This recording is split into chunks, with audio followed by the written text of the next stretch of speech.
Yo.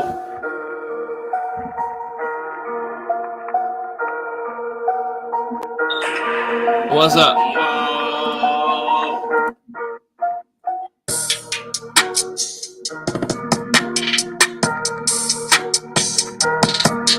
As you come in the building, hit the like button one time, man. Let them know Knockout Boxing 86 TV is live, bro.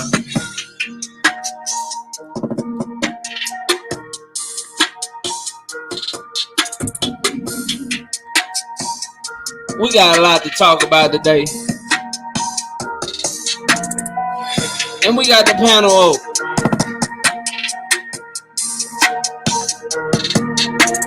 Let me get it dropped in the chat one time.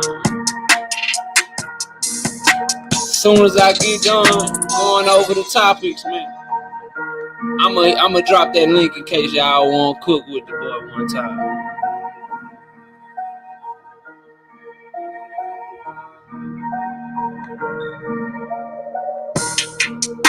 We on that Crown Royal Vanilla tonight. And a little sip of that wine. So we lit, bro. Any and everybody welcome, bro. All you haters that normally watch in the background, you welcome. You know who you are. You always watching. Come on up here and holler at you, boy. I want to talk about Tank and Ryan. I want to talk about Bud Crawford. He ready for Earl to spin the block. Well, not spin. He said spend like you spend money. But we know he ain't the sharpest tool in the shed. So we ain't tripping. But he want him to spin the block. He waiting on old Earl to spin the block. And he giving Earl a heads up that he ready, bro. Y'all come holler at me.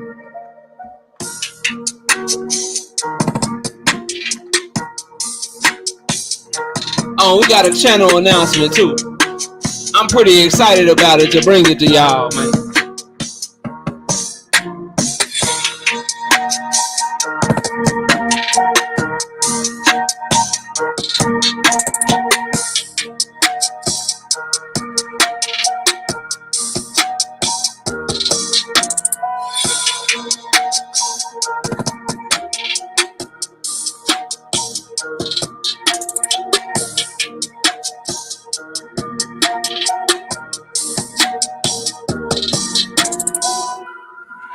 Let me turn that off, man. DJ G5 Gay. Where my drop it from my brother DJ G5 Gay? Y'all better holler at G5. G5 got them skills. Where is it? Hold on.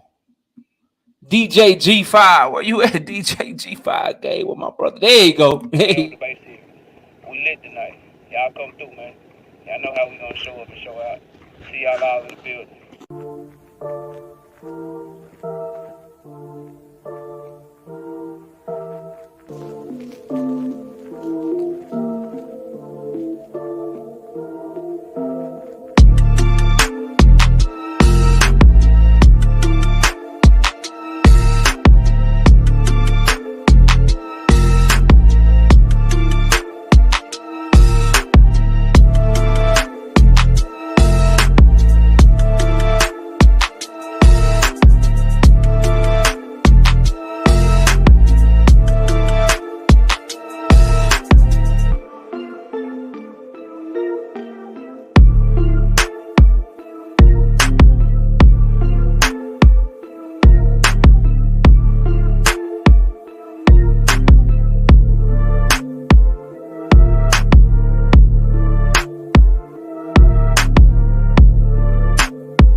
what's up, y'all? I said, what's up, y'all? Look at me when I'm talking to you, bro. Hold up. Where the camera, man? How we get the camera, man? Where the button at? I can't find them. Okay, invite, leave studio, present, settings, start cam. There we go. What's good, man? What's up with y'all, man? Man, look, man, we lit, man. We 2 days away from Christmas. You know, we ready, bro. We ready for Christmas. We got all the gifts under the tree. We got everything that we need except for another night of boxing talk. We gotta get this shit popping. I got a lot of shit to talk to y'all about tonight, man. I do, man. Hit the like button as you come in the building. I know that can't be right. This got to be wrong. Let me refresh the screen over. I know I got more than 7 likes. I know I do. I know y'all ain't shortchanging your boy like that, man. Hold up, man. I know. Okay. I'm still short, though. I got 30 people in here so far with 22 likes. I need y'all to get the likes up so as the people come in the building, you know, people like to be late to the show and shit, man. That's why we like to do the intro, talk a little shit first before we get into the topics, because everybody be running late to the show. You know what I'm saying? But let's get it. Let's see who we got in here so far. And then I got an announcement, man. I got a channel announcement for y'all. For those of y'all that's rocking with the channel, man. For those of y'all that's been around, if you've been paying attention, I told y'all I had some new shit coming in 2023. And I am ready to unveil it for y'all, man. But let's see who we got in here first. We got G Parker in the building. We got Shawai Allah 77. I be who I be in the building. Crush in the building. Hashtag TWT. The winning team is always in the building, showing up and showing out for your boy Omega Red, my light-skinned brother from another William Old School. What up? Rail Johnson 401. What's good with you? Right side in the building. What's popping, bro? What's good? Bella Faith. Tank is going to embarrass Ryan Garcia. Salute to the chat. We'll see. Miss Knockout in the building. My beautiful wife. She done slid through, showed up and showed out. KO going. Omega Red drunk tonight. Nah, I'm just feeling good, bro. So, you know, I hope some trolls. I hope some Terence Crawford fanatics. I hope people that hate Knockout. I hope they all show up tonight, man. I'm ready to cook, man. We dropping links and seeing who won't pop up. You understand what I'm saying? Daryl Deloach, what up? What's good with you? We said what up to right side, I believe, but if not, what up right side? What up, Rick? Rick say, what up, KO in the chat? Have you recovered from that pick 6 loss in OT yet? Damn, that hurt. But you didn't call them the Cowgirls, so I ain't gonna time you out. But just watch you be tread lightly. Talk your shit, but tread lightly, bro. Tread lightly. AJ64 in the building. What up, AJ? What's good with you? Well, we got General Long. What's popping, General Long? What's good with you, fam? Matthew done slid through. What up, Matthew? What's good, man? Matthew looks serious in that picture. Ricky! Run, Ricky! Shout out to Ricky, man. Shout out to Ricky Williams. You know what I'm saying? My brother from the TWT dropping great content over there as well, man. Shout out to Ricky, though. Y'all go check out Ricky's channel, man. Sub to his channel. Get that man numbers up. That man doing great work over there, man. Shout out to right side in the super chat with the $10. He say, salute to the Longhorn. Yeah, man. We had B. John Robinson. We had the best player in college football, just not the best team. Said number 3 recruiting class is something to be proud of. Yeah, we proud of it. Number 1, Bama. Number 2, them dogs. Number 3, UT. Good job. But y'all ain't touching them dogs. If we was smart, we would have went and tried to go get Dion, bro. Everybody want to play for prime time, man. Everybody want to play for him, bro. Jason, what up, man? I see Jason in the building and slid through. Don Jenkins, the Gotcha Gamer in the building. What up, Don? Salute to you, bro. Salute to you. Who else we got? My brother Robert. Repping them Wolverines, man. They got the big playoffs coming. What y'all like a week away? I'm trash with that, Robert. You know what I mean? Like when my team ain't in it no more, bro, I start watching the sport. I act like the sport don't even exist. I act like the sport don't even exist no more. So college football is dead to me right now, bro. NFL football been dead to me in like January for the last 20-something years, man. I'm hurting, bro. I'm hurt. It been dead for like the last 20-something years, Robert. I don't know what to do, man. So hopefully we can last a little longer. But shout out to Robert Singleton, man. Who else, bro? Ledre, what up, Ledre? Ledre. I'm sorry if I'm saying your name wrong, bro. But shout out to Ledre Stevens, man, coming through, bro. Don Jenkins, the Gotcha Gamer. What up, man? What's good with you? Ashley's Corner. Oh, there you go. Oh, there it is. Ashley's Corner in the building. Great channel. Go check her out. Boxing knowledge. Dropping that content on your foreheads. You know what I'm saying? Talk boxing better than a lot of y'all, man. I'm just saying, bro. You know what I mean? She know her boxing. Y'all go sub up. What we got, man? Real Johnson. Silver in the building. What up? Silver probably tired of me, bro. He always call me Silver. Man, I can't say your name, bro. I can't say your name. Vontae too clean in the building. Call your boy Shakur out. De Los Santos want to fight. Well, my guy is Tank Davis in that division, but yeah. Edwin De Los Santos, fire-ass fight. Shakur done tried to make an offer to, what's his name? He made an offer to Williams Zepeda, made an offer to, well, he got ordered to fight Eastside Cruz. Eastside Cruz said no. George Camboso said he don't want to fight him. So, yeah, set it up. I just don't think it's realistic, though, Vontae. I don't think it's realistic. You understand what I'm saying? I think that, you know, that PBC shit, top rank shit is the fight big enough for them to do some cross-promotional shit. So, but shit, yes. The answer for me, yes. Set that shit up. Al Slugger Slam, what up? What happened? Where'd it go? Okay, we back. It's trying to trip out on me. The fans corner, what's good? I see you, bro. Mr. Munt, the OG, go sub up to Mr. Munt, dropping that content now. What up, Mr. Munt? Salute to you, man. Great job. Keep grinding, OG. Miss T, what up with you? The singing OG, KQKC Boxing Network, man, in that super chat with the $10. Appreciate it, OG. He said, happy holidays to my partner. Glad you feeling better. Salute to the missus also. Yeah, man. Salute to you, OG. Appreciate you, man. We're feeling a lot better, man.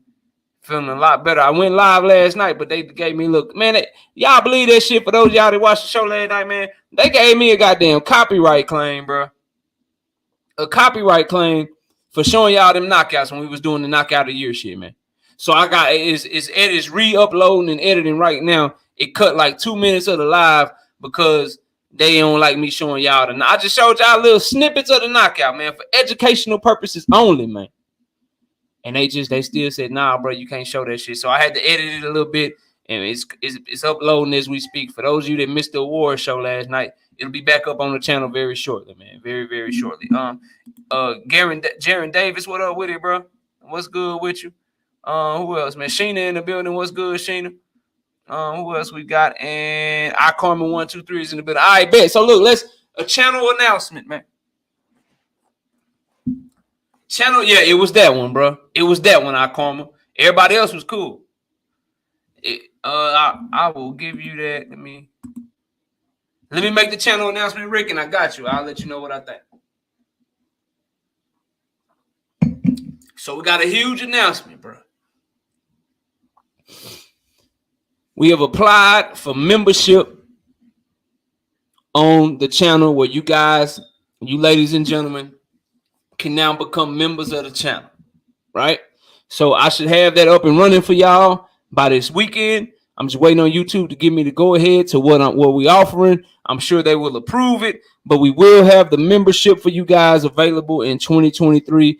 And as always, y'all know I told y'all I've been thinking about it. Double zeros, what up, bro? I told y'all we've been thinking about it. I told y'all that we was gonna try to make sure that we did something special for y'all. So here's what we got, bro. Here's what we gonna do. You know what I'm saying, for our members, if you decide to y'all family regardless. But if you decide to become a member, Gus TV4, what up? If you decide to become a member, once we get that membership tab going, these are your perks. All right. So we got 3 levels to it. Level 1, it's $2.99 a month. You'll get exclusive content. So y'all know we drop videos every single day on the channel. So some of those videos will turn into a members only video. So you'll get the perk of having a members only channel. Brimley, I'll be dropping the link. You know you're welcome, bro. I see you in the chat. I will be having members only videos. So you'll get access to exclusive content for $2.99 a month. So some of those videos that we drop on the daily, they will be members only videos. So that's the first tier. The second tier is only going to be $5.99 a month.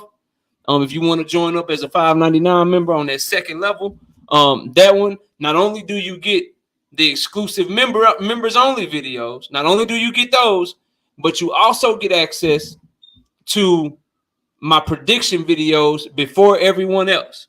So when I drop my prediction videos, they'll be available to members first for like the first 12 hours. Then after that, everyone else will get access to them. So for those of you that like the prediction videos, for those of you that like to put money on the fights and stuff like that, you can go ahead and become a member for $5.99 and you'll get access to those videos early. Otherwise, you would have to wait with everyone else. And then last but not least, Master Khalik, what up? What's good with you? Last but not least, if you want to join as a member for $9.99, this is the one I'm most excited about. Y'all know we got the TKO debate series coming back up next year. The debates are going to be fire, right?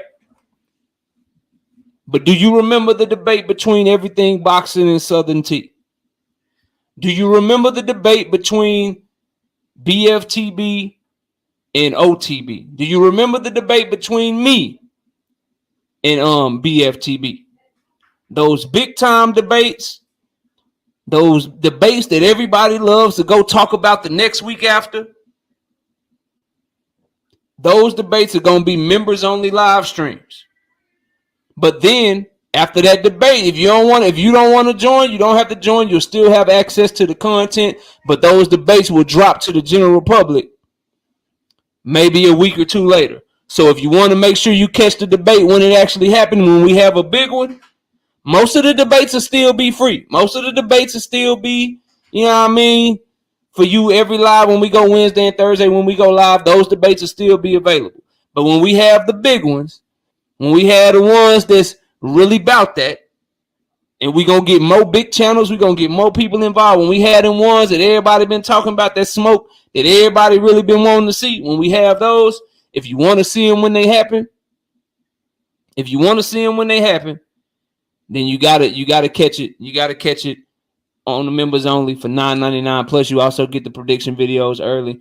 Plus, you also get the exclusive videos that we have for members only. So we're gonna roll out the membership. I wanted to roll it out for y'all, but I didn't want to just roll it out and ask y'all to give y'all money if you wasn't getting something in return for it. So you'll see that available, like I said, by the weekend, man. I'm excited to present it to y'all. If y'all like it, if people rocking with it, if people, you know what I'm saying, not rocking with it, we'll see kind of, how it goes, and we'll adjust as always. I listen to y'all. I appreciate y'all's support. And we're gonna try to see how I do. Let me address what Rick Tim said, then we're gonna get to the main topics.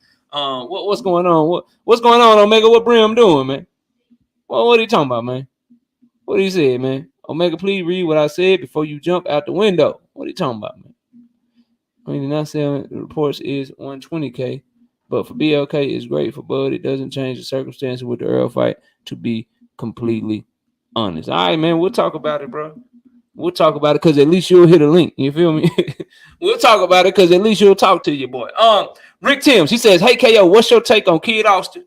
He says he want major smoke already because after sparring Dev, his confidence skyrocketed. So much so that Bill claims he didn't recall his name or sparring. I think he's extremely athletic. I don't think much of his skill, though. And I don't like him signing the Golden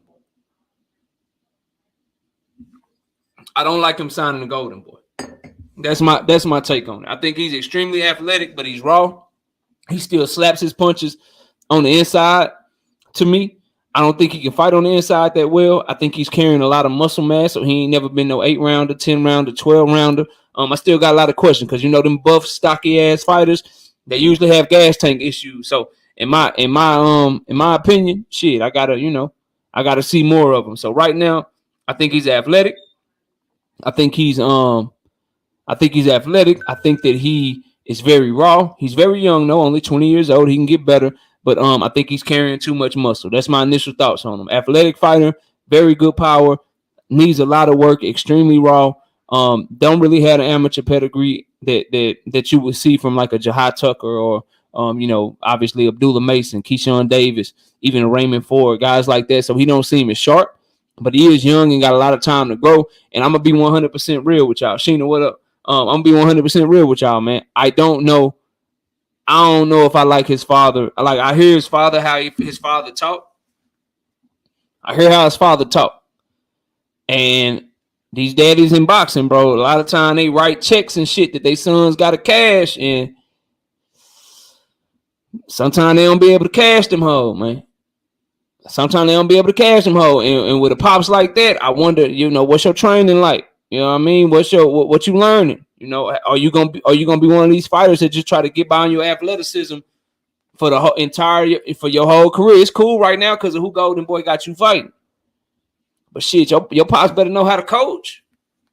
Your pops better know how to coach. You get in there, you get to fighting these real ones. You get to fighting these real ones, shit. All right. Good luck, bro. So that's what I think of him. Athletic, talented, but got a lot of work to do, man. Got a lot of work to do. But look, let's get to it, bro. Let's get to it. I know Brim came here to talk about Bud Crawford. We're going to get to that. That's the main topic of the show. But we got to talk Tank Davis, bro. We got to talk Tank Davis and Ryan Garcia first, man. Because they went at it, bro. They had it. Listen, this shit getting personal. This shit getting, you know what I'm saying?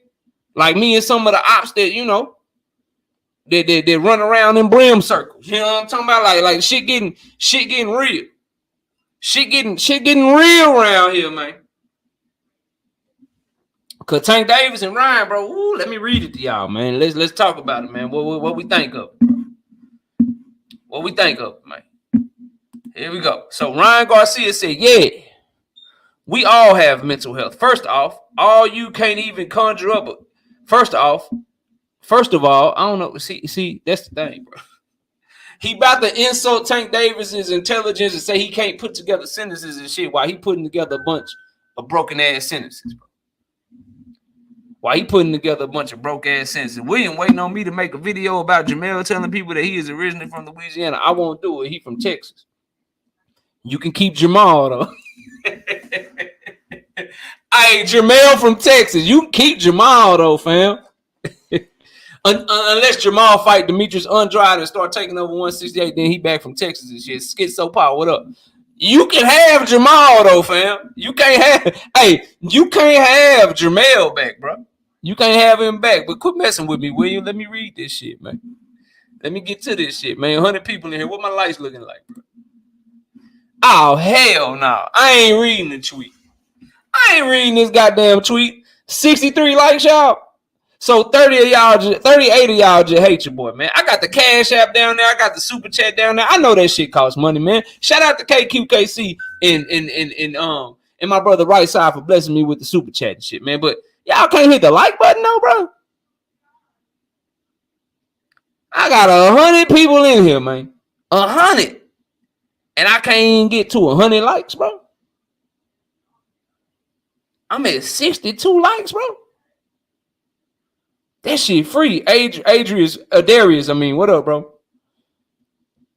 That shit free, man. I ain't mad. Maybe y'all forgot. You know what I'm saying? So this is just a friendly reminder, bro. This is a friendly reminder. Hit the like button. Thank Father. What up? Hit that like button as y'all come in the building. Jose, hit the like button if you didn't. Darius, hit the like button if you didn't, man. Y'all hit that like for me one time, bro. We working hard. We're going to have some fun tonight, man. Panel going to be open. Y'all know we're going to be popping a lot of shit, talking a lot of shit, man. We getting it popping. We getting it in, bro. But I need y'all to hit the like button, no. It's free, fam. That shit free. And it does so much. Maybe people looking for boxing content right now. Can't find the shit. Your like could bring somebody here that's going to pop some good boxing talk, man.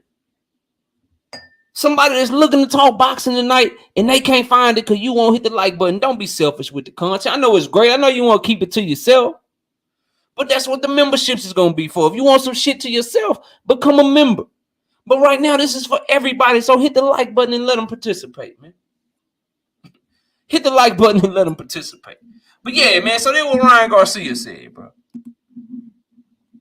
He said we all have mental health. First off all, he meant to say first of all, but he said first off all. So when you get ready to insult somebody's intelligence, make sure you put together a pretty good sentence yourself. Anyway, I'm going to say what he meant because I ain't petty like that. Well, I'm petty enough to point it out, but then I'm going to go ahead and read it how he meant it. He says, first of all, you can't even conjure up a clear sentence. I've boxed my whole life, fought over 200 times. I'd break a long time ago if it was that I was fearful to fight. You simply have never done your research and simply have low IQ. So Tank, you a dumbass. You a dumbass. Like I'm giving y'all knockout paraphrasing.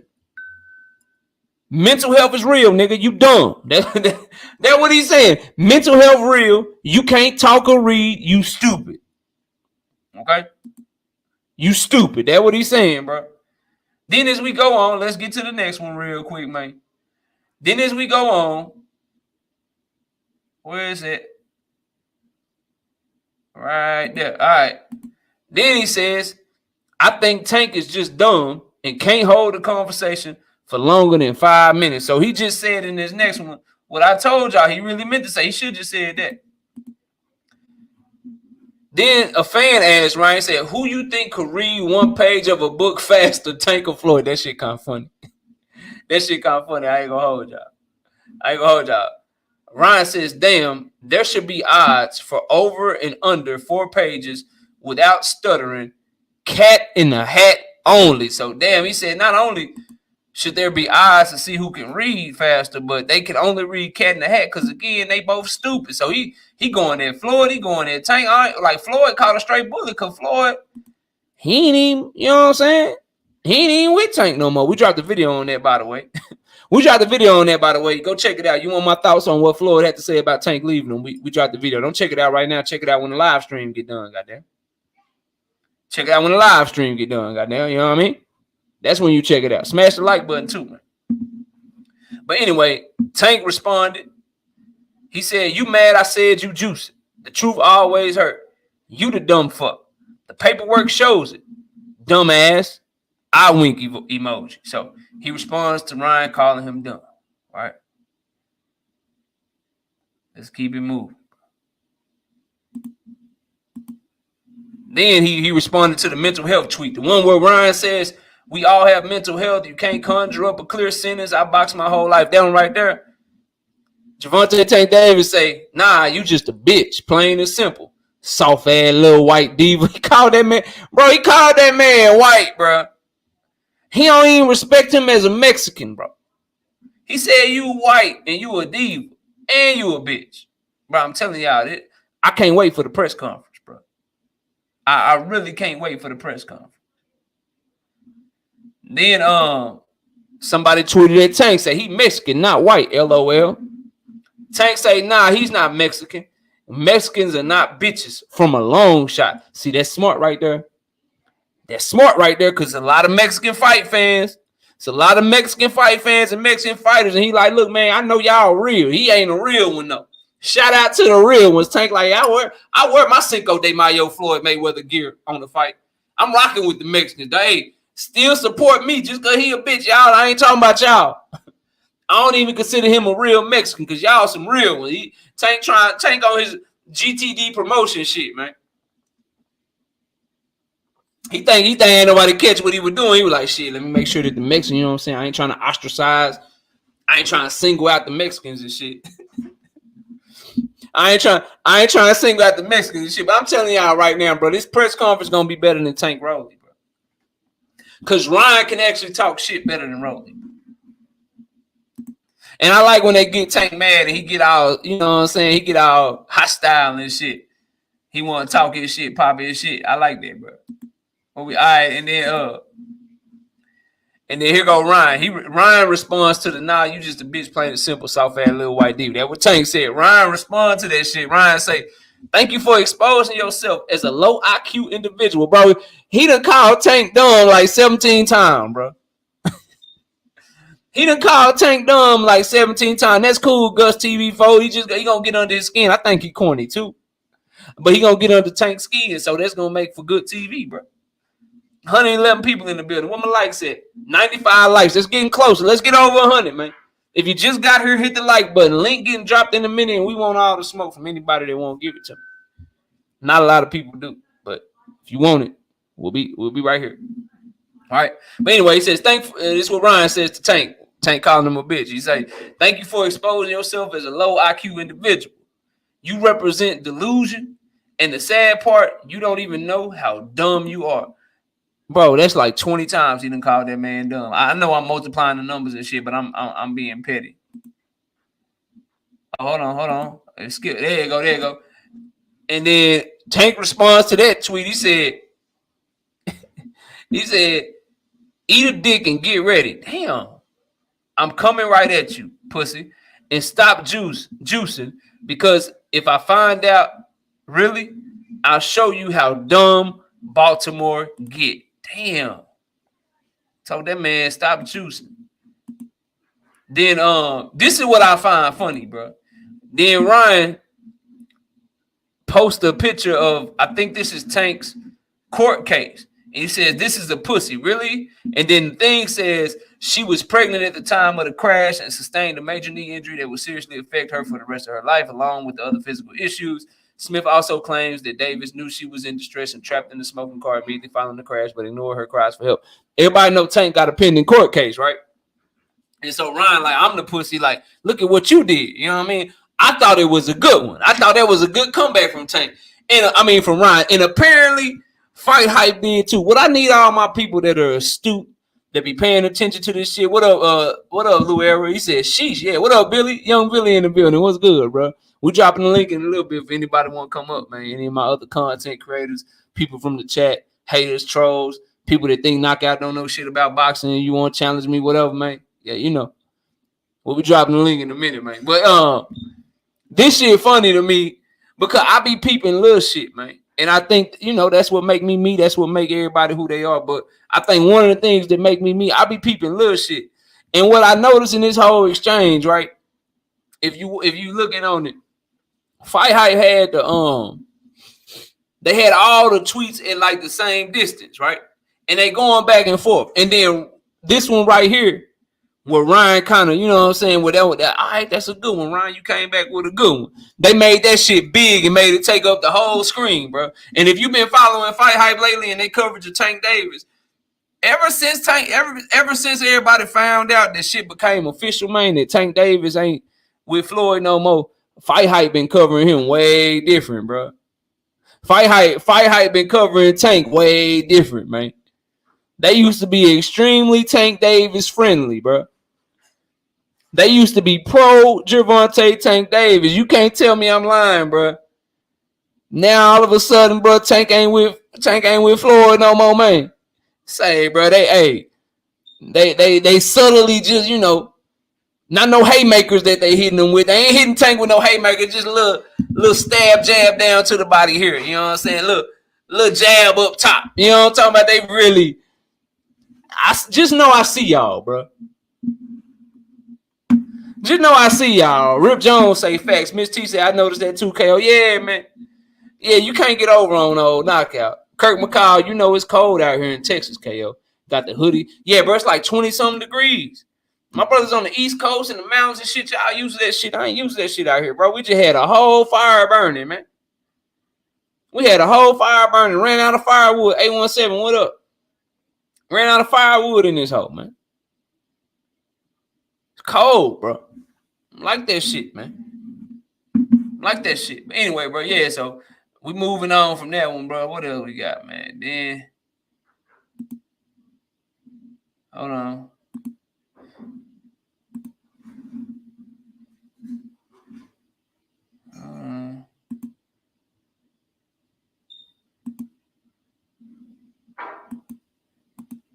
Okay, then Ryan, when Tank said, I'm going to smack the shit out of you soon, as I see you, I definitely be at the fight, so you need to walk lightly.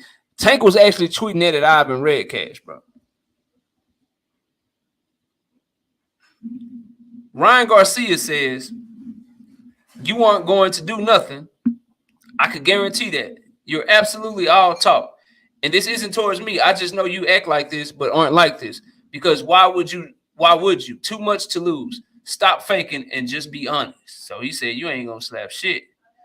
You ain't going to do nothing, bro.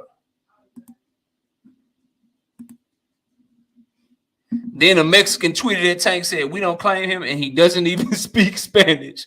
This came from a Twitter handler named Jesus. Tank say, LOL. He just jacking the culture, thinking they going to back him. He's a young punk. His dad made him box. He didn't really want to box. More like wanted to be a model. Damn. This shit, bro. Then Ryan Garcia tweeted at him and says, I'm going to do this, I'm going to do that. You aren't going to do shit. Damn, Ryan, I ain't bad. Then he says, then Ryan responds to him, to Tank, saying that he ain't Mexican, he jacking the culture, all that shit. Ryan say, I rep truth. What it means to remain true to yourself regardless of what's thrown at you. You never decided to think for yourself. Another sheep following the pack. You just happen to hit hard. Damn, bro. All right. And that's how. Yeah, that's it, bro. And then Tank tweeted something else about taking his chain and shit.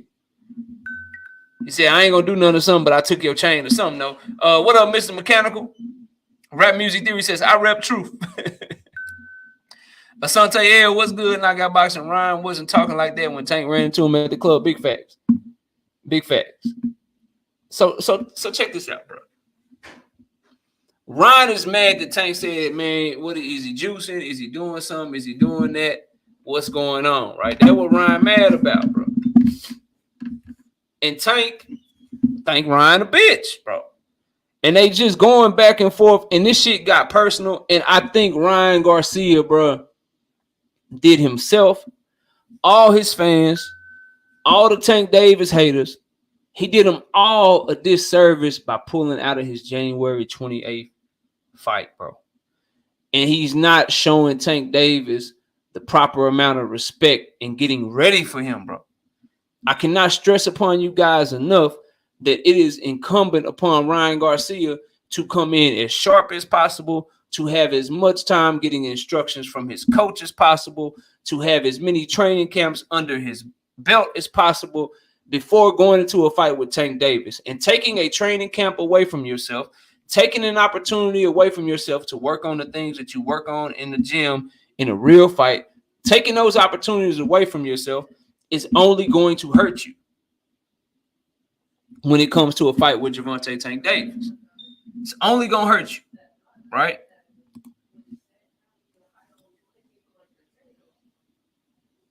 The only other thing, bro, the only other thing I can think of, right? The only other thing that I can think of that I will really talk about with this situation is the whole juicing shit. And shout out to Mr. Monk with the $5 in the super chat. He say Ryan bringing up that court case is the best punch he gonna land. Yeah, that was a good one, bro. That was a good one. We all know Ryan is no match for Tank, or at least I know he ain't. Damn, he ain't giving Ryan no shot. Here's the thing with the juicing and shit, though. Ryan fans and fight fans and people don't like that Tank Davis brought it up. I don't agree with it. Like, I ain't putting that jacket on Ryan Garcia till he tests positive. I don't put no jackets on nobody till they deserve him. That's why Terence Crawford goddamn duck. He deserves that jacket right now. He got to hold that motherfucking L, bro. It's a goddamn duck out here. He's a duck, bro. Demetrius Andrade, when I was going at him for ducking Janabek and ducking Zach Parker and dropping belts and missing out on opportunities and signing with the zone and all this stupid shit that he did in his business and shit, he deserved that shit. But he deserves credit today because he went where the smoke was at. And now he's calling for all the smoke, bro. And he's in a position to actually get the smoke. Right? So I'm cool with it. I ain't got no issues with it. 100%. 10 toes down. Do your thing. But for Ryan Garcia juicing this shit, I'm not mad at Tank for saying it. And I ain't going to say that he is, bro. Just because, you know what I'm saying, we rocking with Tank this way don't mean that I'm going to agree with what he's saying and back everything he say. I don't think he should put that jacket on him, and I'm not going to put that jacket on him. But I don't mind Tank Davis saying that he think that or talking shit about him doing it, all that shit. And the reason that I don't mind that shit, bro, this might seem harsh. This might seem unfair. This might seem like I'm cold-hearted and I just ain't got a heart or some shit, but I promise I do. Got a family, love them, wife, kids, all that shit. But when it comes to this boxing shit, bro, when it's a boxer talking to another boxer and they talking about each other, bro, I don't care what they say to each other. Yeah, like I'm on that type of time, bro. I'm on that type of time. It's when you ain't gonna do shit, right? It's when you ain't gonna do shit or you ain't got nothing to do with it. Then I'm like, bro, you need to shut up. So it's like when I heard, for an example, When I hear Bo Mac like, yo, Earl Spence drunk, he alcoholic. Earl Spence ain't shit. Earl Spence ain't that. But bro, like, you gonna fight him? Because if you get in the ring with him, he'll fuck you up. So why don't you be quiet? Now, Bud Crawford is saying that shit. Then I'm all for it. Talk your shit, Bud. Because you gotta back it up in the ring when y'all fight. It's the same for Tank Davis. Hey, bro, you want to say he juicing?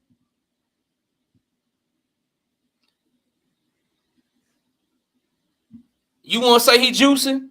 You want to say this? You want to say that? All right, bro. Hey, do your thing. Just know you got to stand on that shit. And we all know Tank Davis. We all know Tank Davis is capable of standing on that shit.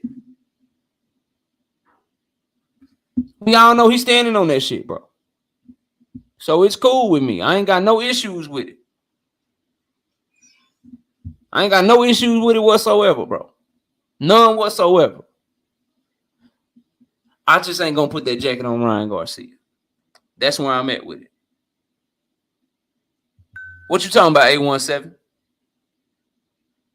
You talking to me, bro? What I said don't make no sense, bro. Hold on, who switched up, bro? What are you talking about, bro? You can't be talking to me, bro. A17. Oh, okay, yeah. You got A17 be messing. He did that shit earlier today. A17, at whoever you talking to, bro. He said, you know you cooking always, bro. Always, bro. But at who you talking to? I be trying to read comments. I be fucking, hey, man. I'm all over the place with it, dog. Let me know who you talking to, bro. You know what I mean? At that shit, man. Even you ain't got to put their whole name. Cause when I be talking to you in the chat, I just put 817. Anybody gonna say that long ass name, bro? But you know what I'm saying? At whoever you talking to, so we keep this shit moving, so I can know what's for me, what's not for me, bro. Fucking up my show, man. Come on, man. Fucking up my show, man. Goddamn, bro. But let's get to what everybody want to talk about. I'm dropping the link for this one. I'm dropping the link for this one. I want to hear what. So I did what I want to talk about tonight, man. This is what the main topic of the show is, bro. I want to talk about the 120K to 150K pay-per-view buys. That's what I want to talk about. I want to talk about that.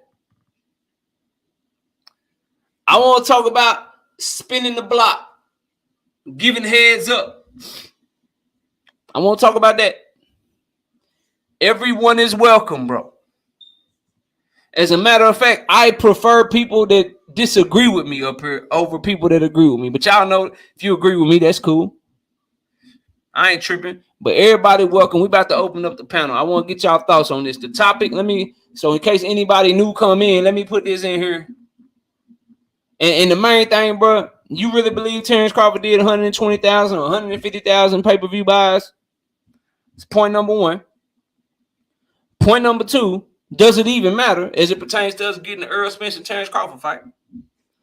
Point number three, what's your thoughts on spinning the block? And him giving Earl Spence a heads up that he about to be ready for him to spin the block. What's your thoughts on that, man? Come talk to your boy. Let me put this up here so everybody know what we talking about. In case any new people come on here. Terence Crawford PPV. I could be an asshole and put spin the block, since that's what he said. Y'all tell me he's smart and shit. I could put spend, S-P-E-N-D. I could do that shit, but I'm going to put spin, because I know what he meant. Spin the block.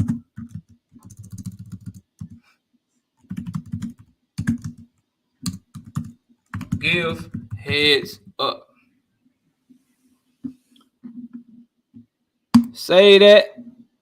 Hit that. There we go. It's up there for everybody to see. Make sure we caught up.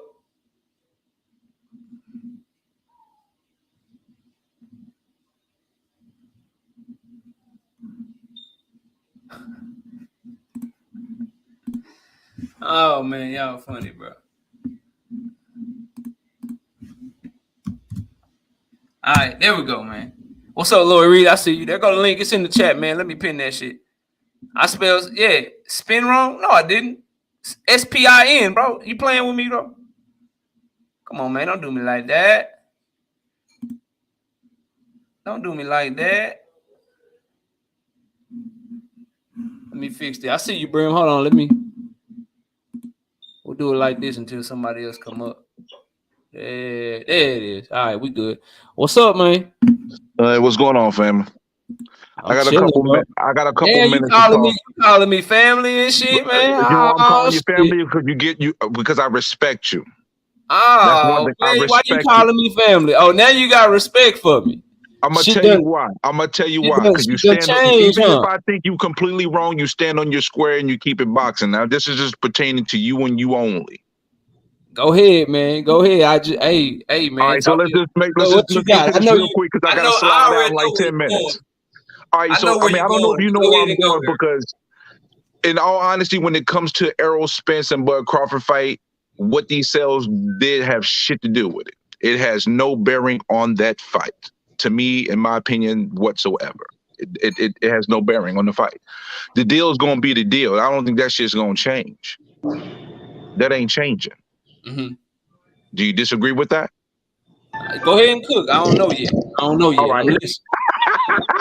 All right, now, the thing is that gets me so much about everybody saying 120's cap, but people will believe 5K from the Wrestling Observer. Really, though? That 5K came out from a report from the Wrestling Observer, and people will believe that before they believe an actual PR release that says 120K worldwide. Yeah, hold on, Brim. Let's not cap. What PR release? Ain't no PR release came from BLK Prime, bro. What you talking about now? It was a PR.com. That's what it came. It was a release for 120K. Oh, PR.com. That's a website. That's a website where it says you can come post all your own news here.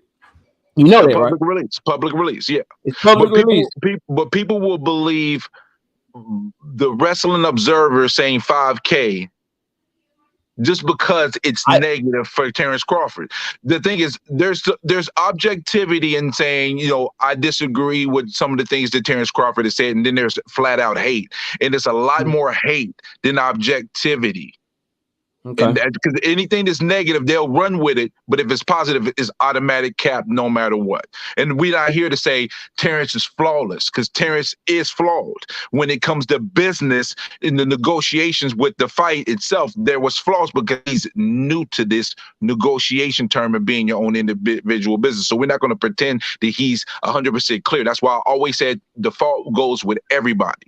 But the thing that gets me is that people. Do you believe that? I gotta ask you a question, bro. Do you believe that Terence Crawford only got $2 million for that fight? Hell no. Do you believe those reports? No. You know why I don't believe those reports? Why not? Bob Arum already done told your ass. What did he tell us? He said, I heard him say Bob Arum said he got his money. He got his money. He didn't say how much he got. Did he? If it was contrary to what Terence Crawford was saying, I think that Bob Arum would have said something about that. If it was negative and Bob Arum said it, everybody would believe it. So you know this is what I do, and you know that I'm asking you these questions for a reason. So I got a follow up. I got a follow up question for you. It's really I want to get your answer. I want to know what you think. So you don't believe that Terence Crawford only got $2 million, and for the record, I don't either. But see, I'm consistent, and Brim is not consistent, and this is why. Oh boy. This is why it's a little different. You know why I don't believe that Terence Crawford only got $2 million? Why you don't believe that? I don't believe that Terence Crawford only got $2 million because the people that were reporting that was Total Sportal and Essentially Sports. For people that are paying attention, those are the same people that were reporting that Spence and Ugas did a 50-50 split. So my question for Brim is, how come you believe those reports? No. I was wrong. Let me finish. How come you believe that shit? You were right. How come you believe that shit? But you don't believe it was a 50-50 split, but I found out I was wrong. It was not a 50-50 split. It was a 60-40 in Spence's favor. So I was wrong about that. I'm man enough to say if I'm wrong about something, I'm wrong. And I was wrong about that. So you ain't making that argument no more. Nah, because it wasn't 50-50, but it was still 60-40 though for somebody that's a lesser fighter than Terence Crawford. But I mean, that's neither here or there. There's no reports that it was 60-40 either, but we can We can move past that. So I was Yes. so hindsight being 2020, when you look back on our debate and we were debating that, you now realize that I was cooking you. Like it was No, that was bad. just that was just a slight correction. 60, 40, Oh, 50, okay. 50. All right. That's not a gigantic That was a that's whole not a big round. enough difference That was to a whole move the round, scale, bro. That's not a big That was enough a difference whole to move the round, scale. bro. That was a whole round, but I'm off of that. So I guess so. I mean, cheers. Cheers, bro. The 120K pay-per-views. I'm gonna tell you why I disagree with you. And Okay, why you think it's cat? Why do you think it's cat?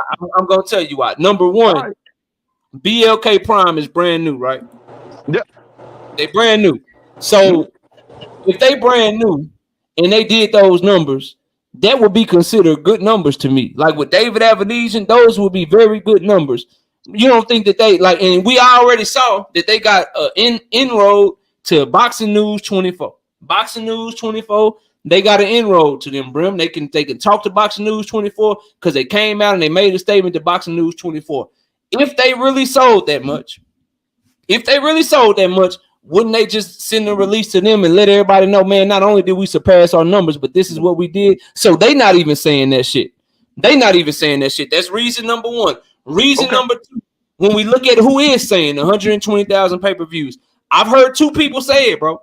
Two. Okay. I think I heard Blue Blood Sports TV say it, and I've heard World Combat Sports speaking on it. Now, Blue Blood Sports TV is in business with BLK Prime, bro. And shout out to him doing a great job. God damn it, get your money. No hate from this direction. He always show me love when I go over there, so it's no disrespect. But he's literally a partner at BLK Prime. So is he going to report objectively on what BLK Prime is doing, or is he going to big up them and talk about how great they are? It's like expecting Bernie the boxer to be objective when it comes to Terence Crawford. It's not going to happen, bro. Like, that's his guy. He's in his camp, bro. It's the same thing for Blue Blood and BLK Prime. So that's reason number two. Reason number three, because you coming off real reasonable today. So just follow me.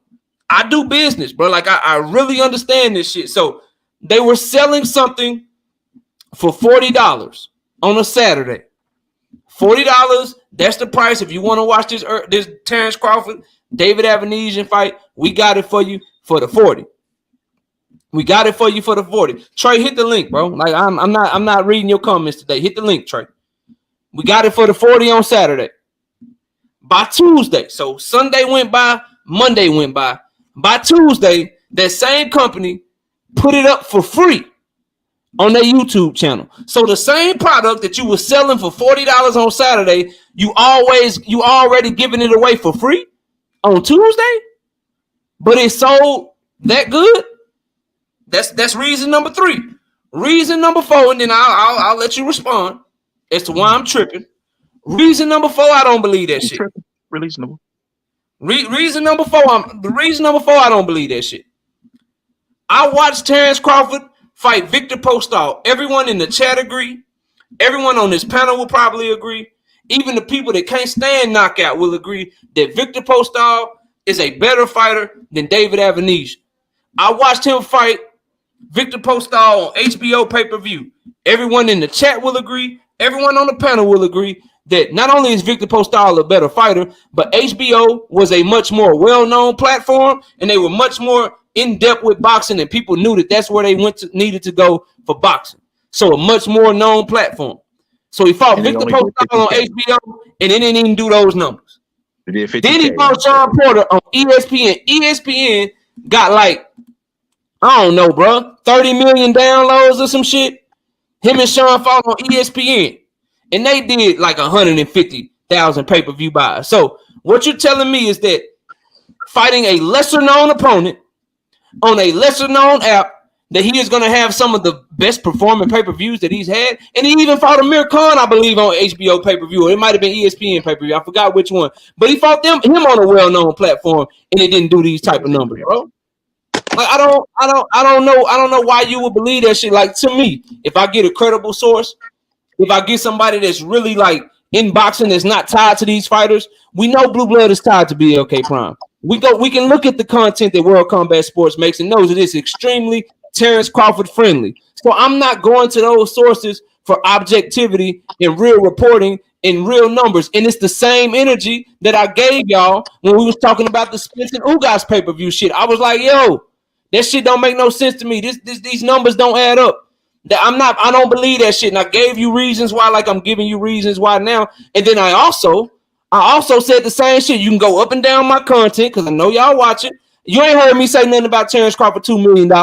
You ain't heard me say nothing about he got underpaid and shit because I don't believe that shit. Like I need more proof. So I'm keeping that same energy with everything, bro. So that's why I don't believe the shit. You tell me why I'm tripping. Tell me why I'm wrong. Okay, I'm gonna be honest. You're not tripping. You making some respectable points. Now I'm gonna go ahead and combat some of those. But you didn't believe that Spence and Ugas did 250, right?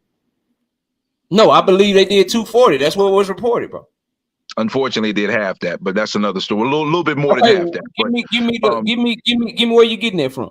Because my shit is reported. I don't want to harp on that because I don't got a lot of time. I want to focus on what you just was talking about. I'll try to address that another time because I'm running short on time.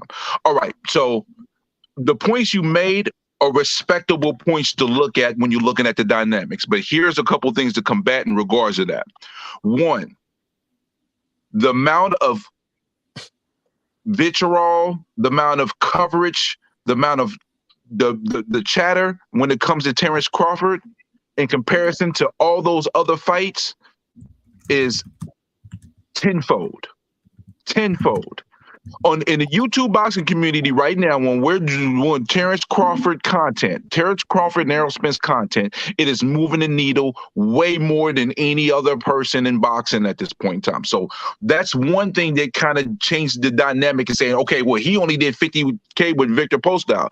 He was nowhere near as popular at that time than he is now, because he is much more popular now than he was back then. Hate him or love him, because I believe a lot of the vitriol towards Terence Crawford has boosted his profile. That's one. Not to cut you off, but I'm just gonna make a quick statement and I'll let you keep cooking. No doubt. Go ahead. That doesn't correlate, and the reason it doesn't correlate because Terence Crawford has always gotten you more views than Canelo Alvarez for the most part. But look at what Canelo Alvarez does in comparison in the real world when it comes to sales. So saying because he gets a lot of that's a good point. They don't do nothing for me, bro. That's a good point. But now I'm gonna go to the second one. Now, we looked at the card as a totality and said, the whole card was kind of booty juice if you look at the overall card. But Chris Cyborg, it wasn't kinda. That shit was trash. It wasn't but kinda. the fights were okay though. I paid my 40. That's a whole nother conversation. Go ahead. But Chris Cyborg by herself on her first fight did 100K. By herself, and she's not a boxer, but when she did her first boxing, she brought in 100K. So she already had some. Like, I know what you're trying to do, but where did she fight her first? Where did she fight her first boxing match, bro? Damn, my brain ain't clicking. It's a bigger Brazil. But what country did she fight in? Okay, she fought in that country, but the thing is, this is what leads into my next point. She fought in Brazil. Where is she from? I was gonna say what country? Brazil. But that leads into another thing. That BOK Prime app was accessible. Right side, I got him. We good. That's a home game. The BOK app was accessible worldwide, though. So that's the thing. That's why that leads me into that. The BOK app was accessible worldwide. And even though I know you may not admit this, and many other people will not admit this, Terence Crawford has fans in the UK. There's people who like him, and then you got Avanesian, who is from the area, from out there. But there are people, when he goes out there to the UK, a lot of people, in the UK like him. And I've talked to people who are fans of boxing in the UK, and they've told me they have Avanesian is from Russia. He's from Russia, and when he fights over in the UK, he hasn't headlined anything, bro. He hasn't been. He doesn't headline anything, so he doesn't move the needle. But what I'm saying is this: you got Chris Cyborg, who has a following. You have Terence Crawford, who does his numbers, which are not major numbers, but he still does some numbers. Then you got a brand new app that is worldwide. Then you got all the chatter that's going on about Terence Bud Crawford. It was a good perfect storm for BLK. I'm not going to say it's a perfect storm for Bud, because 120K does not change the dynamic for the Bud Crawford and Errol Spence fight. It doesn't. But for BLK, it's very successful for them coming out the gate. And I think all those dynamics play. If we can get some correlation, though, if we can get somebody to like, because the only people that listen, like, and this ain't no shade to nobody. The only people that are reporting these numbers is either a person that is directly tied to BLK Prime and doing business with them, or a person that really loves Terence Crawford and is making content to really big up Terence Crawford and shit on Earl Spence. Those are the only people that are reporting this, bro. I needed more shit with the Spence guys. Just like I need more shit with the Terence Crawford purse numbers and shit. I need more than that, bro, for us to just be saying, we can play wait and see. We can play wait and see knockout, because the same thing is being done on the other end of the spectrum when it's 5K. People are running with that from the Wrestling Observer. So I guess maybe we can say on both sides of the spectrum is being done, and we can say we got to wait and see, or we can play the guessing game. You talking to me though? You know what I mean? Like, let's not talk about what people are doing, and not like I'm talking to you. Because you ain't rolling. Are you rolling with the 5K? The 10K, no, I'm telling you, hell no, I don't know. So right now so what you are right now at a I don't know phase, and it's a guessing game. No, I'm saying I know that it underperformed, but I don't know by how much. I know it underperformed. Yes. Absolutely. Because you don't. Underperformed. Okay. Listen, it's a fight. It's not the fight that we wanted, but it was so much chatter, so much vitriol. Underperformed in terms of the revenue that it generated, Brimley. Like, listen to what I'm saying. It underperformed with the pay-per-view buys to me, because you don't listen. If it was performing well, shit that performs well, because like, let me use your own words against you. You said that Spence guys did half of 240. Half of 240 is 120, right? A little more. Okay, whatever. 150, 120. Let's say it did what you said that it did.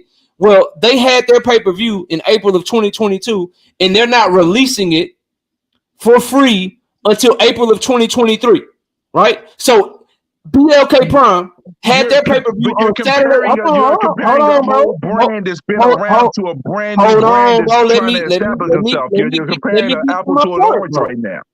I'm comparing business to business, bro. I know for a fact if anybody's charging $40 for something, bro. If anybody's charging $40 for something, and then they're giving that same product away for free 2 days later, the product's not selling good, Brimley. No, if it's selling good, you're not going to give it away for free 2 days later, bro. The pay-per-view's over with at this point, so they're not getting any more pay-per-views now. So now that there's still talk about it, let's drop it while it's kettle. By Tuesday, listen, bro. But by Tuesday, the count wasn't done yet. If it was selling and trending well on that Tuesday, they wouldn't have been ready to give it away for free yet. They looked at the numbers on Sunday and saw what they had coming in. They looked at them bitches on Monday and saw what they had coming in. They like, oh shit. Man, let's go ahead and get this shit away for free on Tuesday. If it was trending in the direction that you're talking about, that is an assumption. I mean, everything you said is an assumption. I feel like that's a negative. Every single thing you told me today was an assumption, bro. That's an assumption. That's not a fact. That's an assumption. That's not a fact. You might feel it is. But it's not a verified fact. I bet. You tell me why. You tell me why they was giving it away for free on Tuesday. Tell me. Make business. You're not buying the pay-per-view on the Saturday fight on the Tuesday afterwards. It's over and said and done with at this point. And they're brand new. They're a brand new platform. So their goal is to get as many eyeballs as possible. So once the pay-per-view is over, it doesn't matter at this point. It's over. So people are still talking about it. Let's drop it early on there, because whoever's going to buy it has already bought it. Ain't nobody else going to buy it at this point. So now let's get as many other eyeballs to watch it after. But that's where you're wrong, bro. By Tuesday, I don't know if I'm right. I don't know if I'm wrong. By Tuesday, I can prove it to you if you be quiet and let me talk, bro. Sorry, brother. Go ahead. By Tuesday, they did not have all the sales in. By Tuesday, they did not know, it already sold this, so we might as well give it away for free. Otherwise, guess what? No, hold on. Otherwise, guess what? They would have told you we sold 150,000 pay-per-view buys on that day. They were still counting the pay-per-view buys, bro. That's why no numbers came out till just this week, bro. So if they still counting shit, but giving it away for free, bro, they're not like, what are you talking about, dog? That doesn't necessarily have any bearing on them dropping on Tuesday, because wherever the pay-per-views were, it's going to be what the pay-per-view are. Nobody else is buying the pay-per-view on Sunday after the event has already happened. So that doesn't necessarily mean anything, and it doesn't necessarily even matter.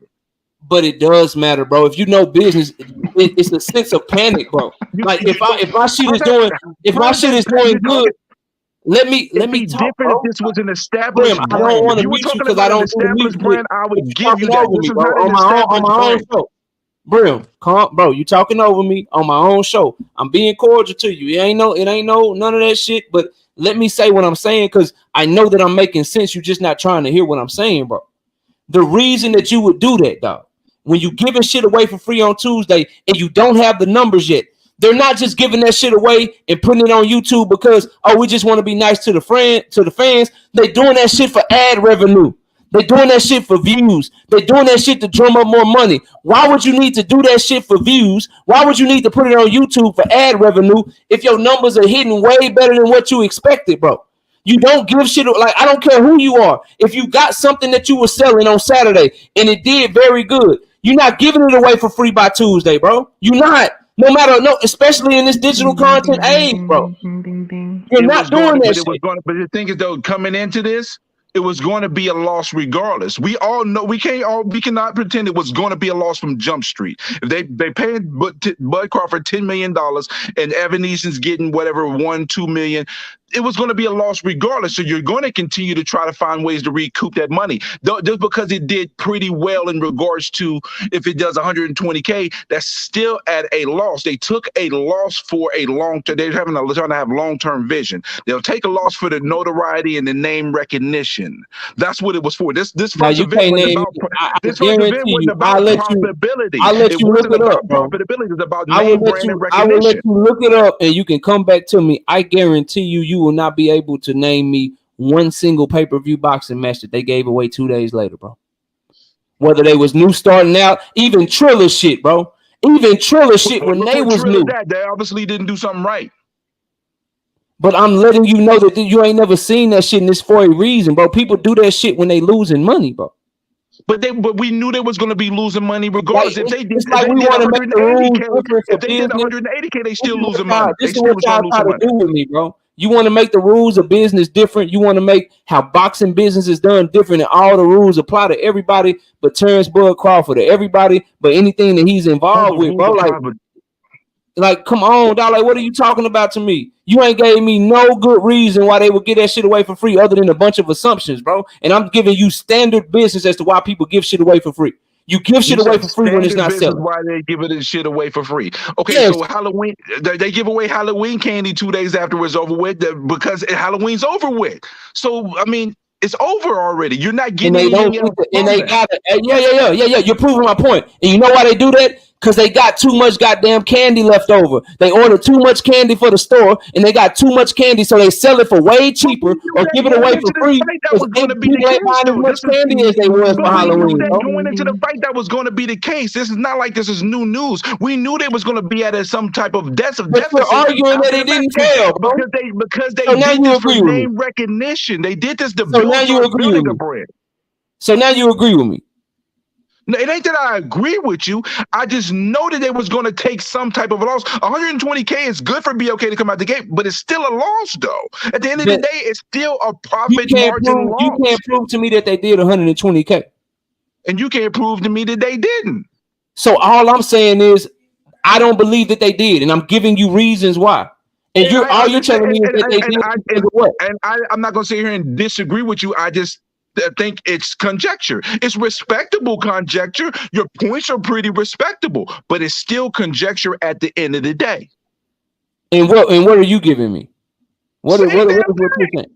Okay, bro. But so tell me why though. Like, why do you believe that it sold 120,000? Because I just told you. I gave you 3 reasons why. Maybe you didn't like it. I got 2 minutes, but I gotta hurry up and get out of here. But this is the reasons why. Go ahead and go, because I gotta get to the rest of the panel, bro. I'm gonna let you get your last words, bro. I'm gonna let you get your last word. I appreciate it. The chatter was at an all-time high. You had another fighter from another country that brings in that has their own following. You're dealing with an app that is a worldwide app that has the accessibility from everybody in the world. And last but not least, everybody and their mom was talking about it, good, bad, or indifferent. I personally do believe this is happening to some degree. A lot of people that are hating Terence Crawford are helping Terence Crawford because you're talking about him so motherfucking much that you're bigging his profile up, because he never talked that fucking much until recently. That was part of my issue with Terence Crawford and Errol Spence. It's like, talk enough. Can you please give us fucking something? See, people always talk about, about me, but last year this time, I was more of an Errol Spence fan than a Bud Crawford fan. Just want you to know this. I was more of an Errol Spence fan than a Terence Crawford fan. I ain't gonna believe that shit. I'll never believe that shit. You can't pay me to believe that. I know, ain't it hard to believe? Let me open up the panel to everybody else. Listen, I wanna have you back. We're gonna get you. I'm getting the TKO debate series going next year. I'll do it again, but you see this right here though? Now you ain't gonna. I already beat you twice. You gonna get in there with somebody else. I'm gonna hit you up. Cool, but I'm talking about this. You see this right at my hand right here? Yeah. This is the PVC Bad Business briefcase. Get one already, because they doing bad business. Straight up. Already. But I appreciate your time. Good evening. Hey, real quick, man. Would love to be on the panel. Brim. No, Brim's still there. Would love to debate Brimley. Hey, this Dub Brightside, man. I would love to have a conversation with you. I'm gonna set y'all up, bro. Whatever it is, man, would love to get it in with you, because I do think I believe that he believes a lot of what he's saying. I believe that. He do. But because he believes that makes it such a that much more exciting, because anytime I'm debating, no, seriously. Anytime I'm debating, I want to debate people who believe in what they saying. And KO will tell you, when me and him debated, KO know I believe everything I said in the debate against still lost, according to you. And in the Usyk debate, I believe everything I said in that debate and won the debate. One of y'all gotta get Brimley. I already did it. I'm game for a debate. I mean, you think he smoked my boots, and that's cool. I think Brimley is a brilliant individual. I think he knows the sport of boxing. I think he is biased. You know what I'm saying? But at the same time, I would love to be in the ring with the brother. And KO, if you can set that up, that'll be fantastic. We need a different conversation. I'm not debating Crawford. We got to figure out the combo. Y'all, hold up. I got everybody behind the scenes contact info. I'll be hitting both of y'all up. We gonna set it up. We'll figure out the context. You know, we'll get the subjects. We'll get all that shit popping. Brim, go ahead and have a good day at work. And I just want to say, Brim, that shit, that little issue, that shit turning out that old knockout knew what the hell he was talking about, huh? Yeah. Hit me up on my email. Yeah, you ain't gotta say nothing. You ain't gotta say nothing. But I gotta say, man, have a good day at work. Shout out to you. No emotions in boxing. This is just boxing talk. Yeah. Hey, Brim, shout out to you though, because it's a lot of niggas who think like you do. Not saying your thought process is right or wrong, but who aren't willing to get up and challenge individuals about what they think, bro. And you are willing to do that. I got respect for that. Anybody who can do what you doing, bro, I got mad respect for it. So shout out to you, bro. Respect. Yeah, just make sure and look, y'all. Brim will respond. We'll get him back up here. Anybody want to smoke with him? We'll set the debate up. Everybody think I'm a bud buddy. Everybody think I'm a bud buddy, and I'm the one that came. No, I'm gonna find something else for y'all to talk about. I want to hear you come up here and talk about something other than Bud Crawford. Please, so I'm gonna figure something out. But bro, go ahead and go to work. I gotta open up the panel to everybody else. I'll holler at you. All right, shout out to Tony T with the $5 in the super chat. He says, can't hear shit because Buddy keep talking over you. He got to relax, man. You know, he who talks loudest, sometimes people think that makes him win. But go check out our debates, man. We done debated twice, man. Got him out of here twice. Y'all know how we do over here, man. Kirk McCall with the $5 says, so if he can trust a new company like BLK with back-end money, why couldn't he trust the PBC and established company? Bro is exposing himself. Yeah, Bud been out here exposed. Y'all go ahead, bro. Who came in here first, bro? It's so many people. I believe it was Crush. Crush, what up? Oh, what's going on? Salute to the panel, man. Real quick, man. Y'all know how I do, but I'm gonna be real cool. I'm at work. I don't want to scare these people in here. I don't give a damn about the numbers, so I'm not even arguing about it. It don't matter to me. It's a failure for what I've been paying attention to. I don't care how anybody try to dress it up. and everything has been stated out there that this is a new company. It ain't gonna be successful, and all this other Kool-Aid pump stuff. I got a new name that just hit the market for Terence Crawford. I gave Kool-Aid packs to everybody, bro. So I'm giving y'all the scoops. His name is Black Cherry, Scary Goddamn Terry. Y'all go get that Kool-Aid pack. All right? Okay. All right, bro. I'm holler at you. Bro, let Crush cook. Let Crush cook. I thought he was done. You still going, Crush? He be dropping. One more thing, man. Go ahead. The fight not happening, man. Let's not waste our wet dreams on that, bro. Knockout. You know I was going to say that, bro. The fight ain't happening. All that spin the corner stuff, and the dude wait till he get injured again. The one to call him out is a coward punk move. I don't respect people like that. I'm a G dog. I don't respect none of that type of movement for any of these clowns. Him, Ryan Garcia, and the rest of these goddamn jokers. The whole Duck series. All right, let me, man, Crush, you know you hurt my feelings. You, Ricky, BFTB, y'all always hurt my motherfucking feeling with this shit, man. I want this fight, bro. All right, I won't say it again because you're my brother. It's all good. Look, man, this what I'm going to do, because we got 9 people up here, and I want to open this up. And I want spread it around, bro. I'm good. I want to get some smoke. So I'm going to go around. Everybody say your shit real quick, though, man. Make your statement. Make your opening statement. Then once everybody get done, the whole panel open for any and everybody, bro. I think King KO was nigga. I'm just gonna go down from what I see. King KO, go ahead, man. What you got? No, matter of fact, it was Jay Cooley. I'm looking at it in order. Jay Cooley, what up, man? Jay Cooley, you on mute?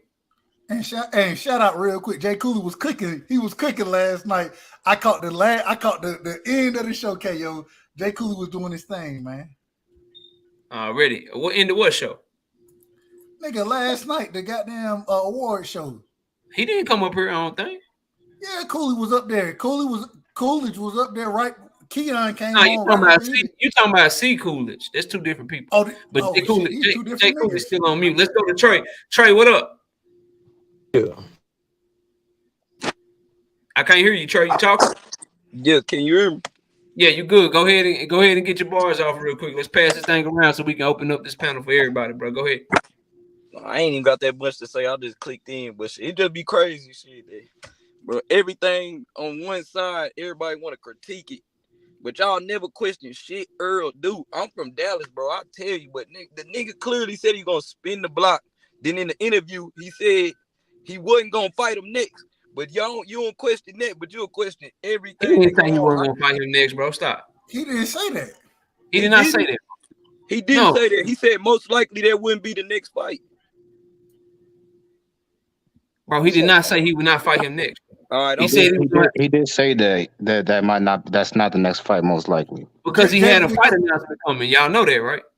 Just because the brother saying that he might not be next. He ain't saying that he ain't finna fight the nigga. He ain't saying that. So yeah, bro. Before we go back and forth, Trey, go ahead and get it off, and then I want to pass it around. And because I ain't gonna be on here long. But shit, I just like to say we had to wait 5 years to even negotiate. We need you on here long. Yeah, we don't need you to dip off, bro. I mean, like I say, I don't know how the YouTube shit works, so I'll just be chilling. But no, it's just. But I mean, like, Trey, let me ask you something, Trey. I'm gonna ask you some real shit. You say that it always be from one side, it always be early, but bro, you don't never give Bud no smoke. So ain't you doing the same shit? Bud got smoke when he left the negotiator. I said I could see. You don't. I don't got no page to get nobody smoke, but it's just the point of if everybody pointing it that way, and you don't see that the dude said he gonna. It's a lot of people pointing at Earl, bro. It's a lot of people pointing at Earl. I mean, maybe I'm subscribed to the wrong channels, but all I ever did you not hear the conversation I just had, bro? All I ever hear is when you talking about it a one way, like it just don't seem objective. But Earl clearly. Did you not hear the person that I was just talking to, bro? Bro, I've been on my other phone. I was listening, but shit, I wasn't really listening. You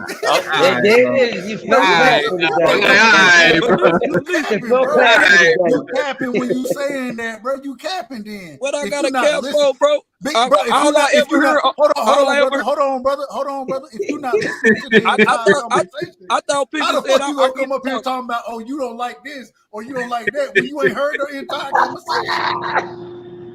I mean, I ain't, I don't gotta, if you don't agree, you don't agree. But it's my opinion. It's not about agreeing. I'm talking about. I mean, I'm not about to go back and forth about what I heard. All I can tell you is what I heard. Oh, you didn't hear it all. You heard bits and pieces and wanted to go back and forth off of bits and pieces. Is what you. I'm looking at the subtitle. I'm looking at the subtitle. Now he looking at, all right, you got it, bro. You got it. Hey, let me go to King of KOs real quick. What's up with? Let me just say this one thing. Let me say this one thing. Go ahead, man. Go ahead. But y'all, it's like just like you say, everybody mad because he took a fight first. When Earl clearly said he had to clean up his side of the street first.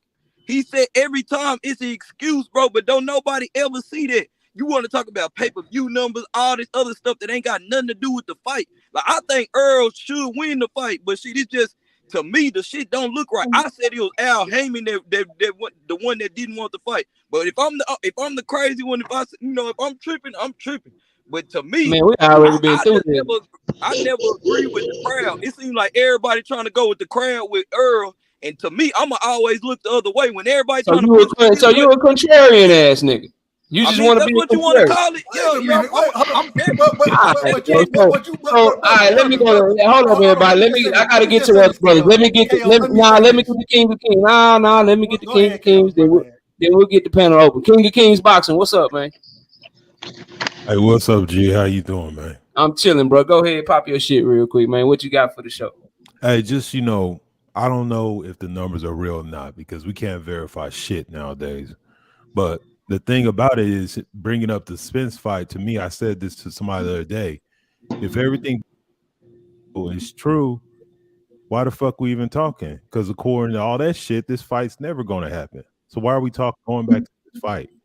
If everything you said in that post was true, then why would you even try to negotiate, or why would you even talk about this fight coming up again, fruition? According to you, it's just unacceptable. Spence don't want all this money.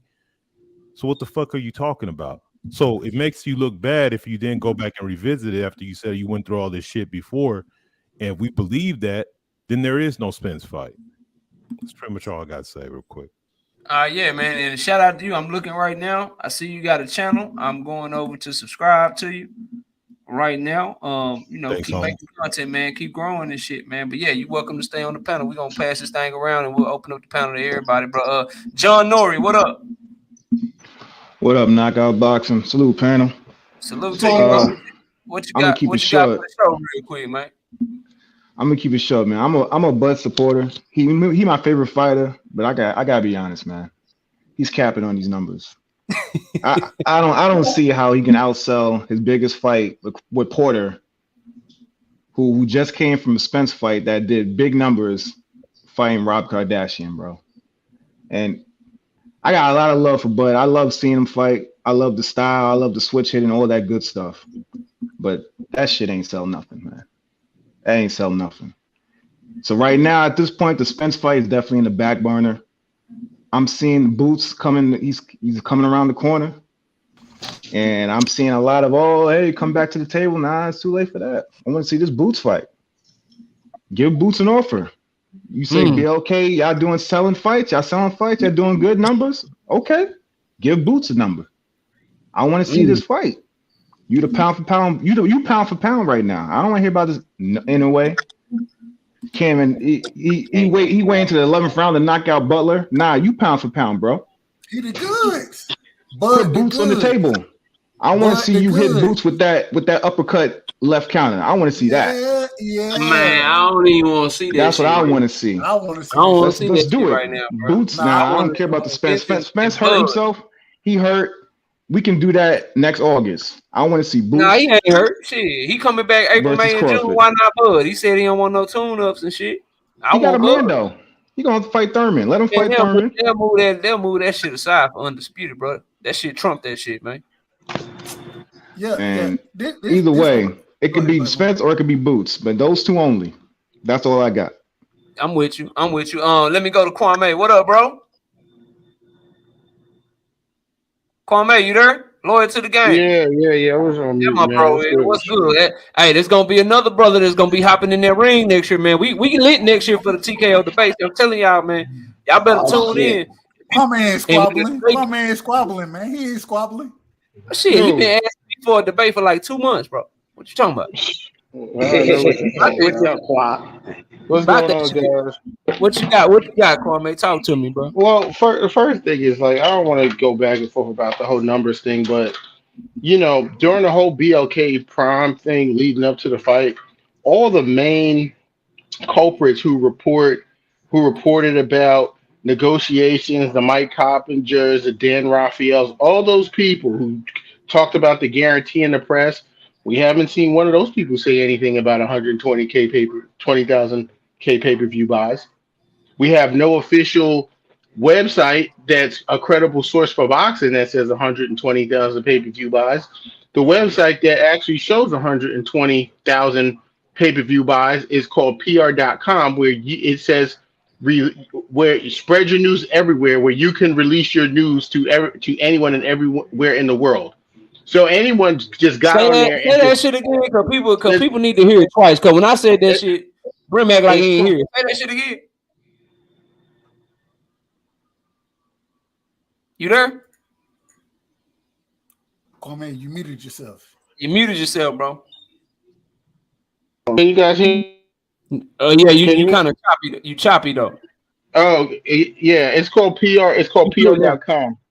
Yeah, pressrelease.com is in it. It's PR.com. It's called pressrelease.com. And it says basically when you go to the website, it says spread your news to anyone everywhere in the world.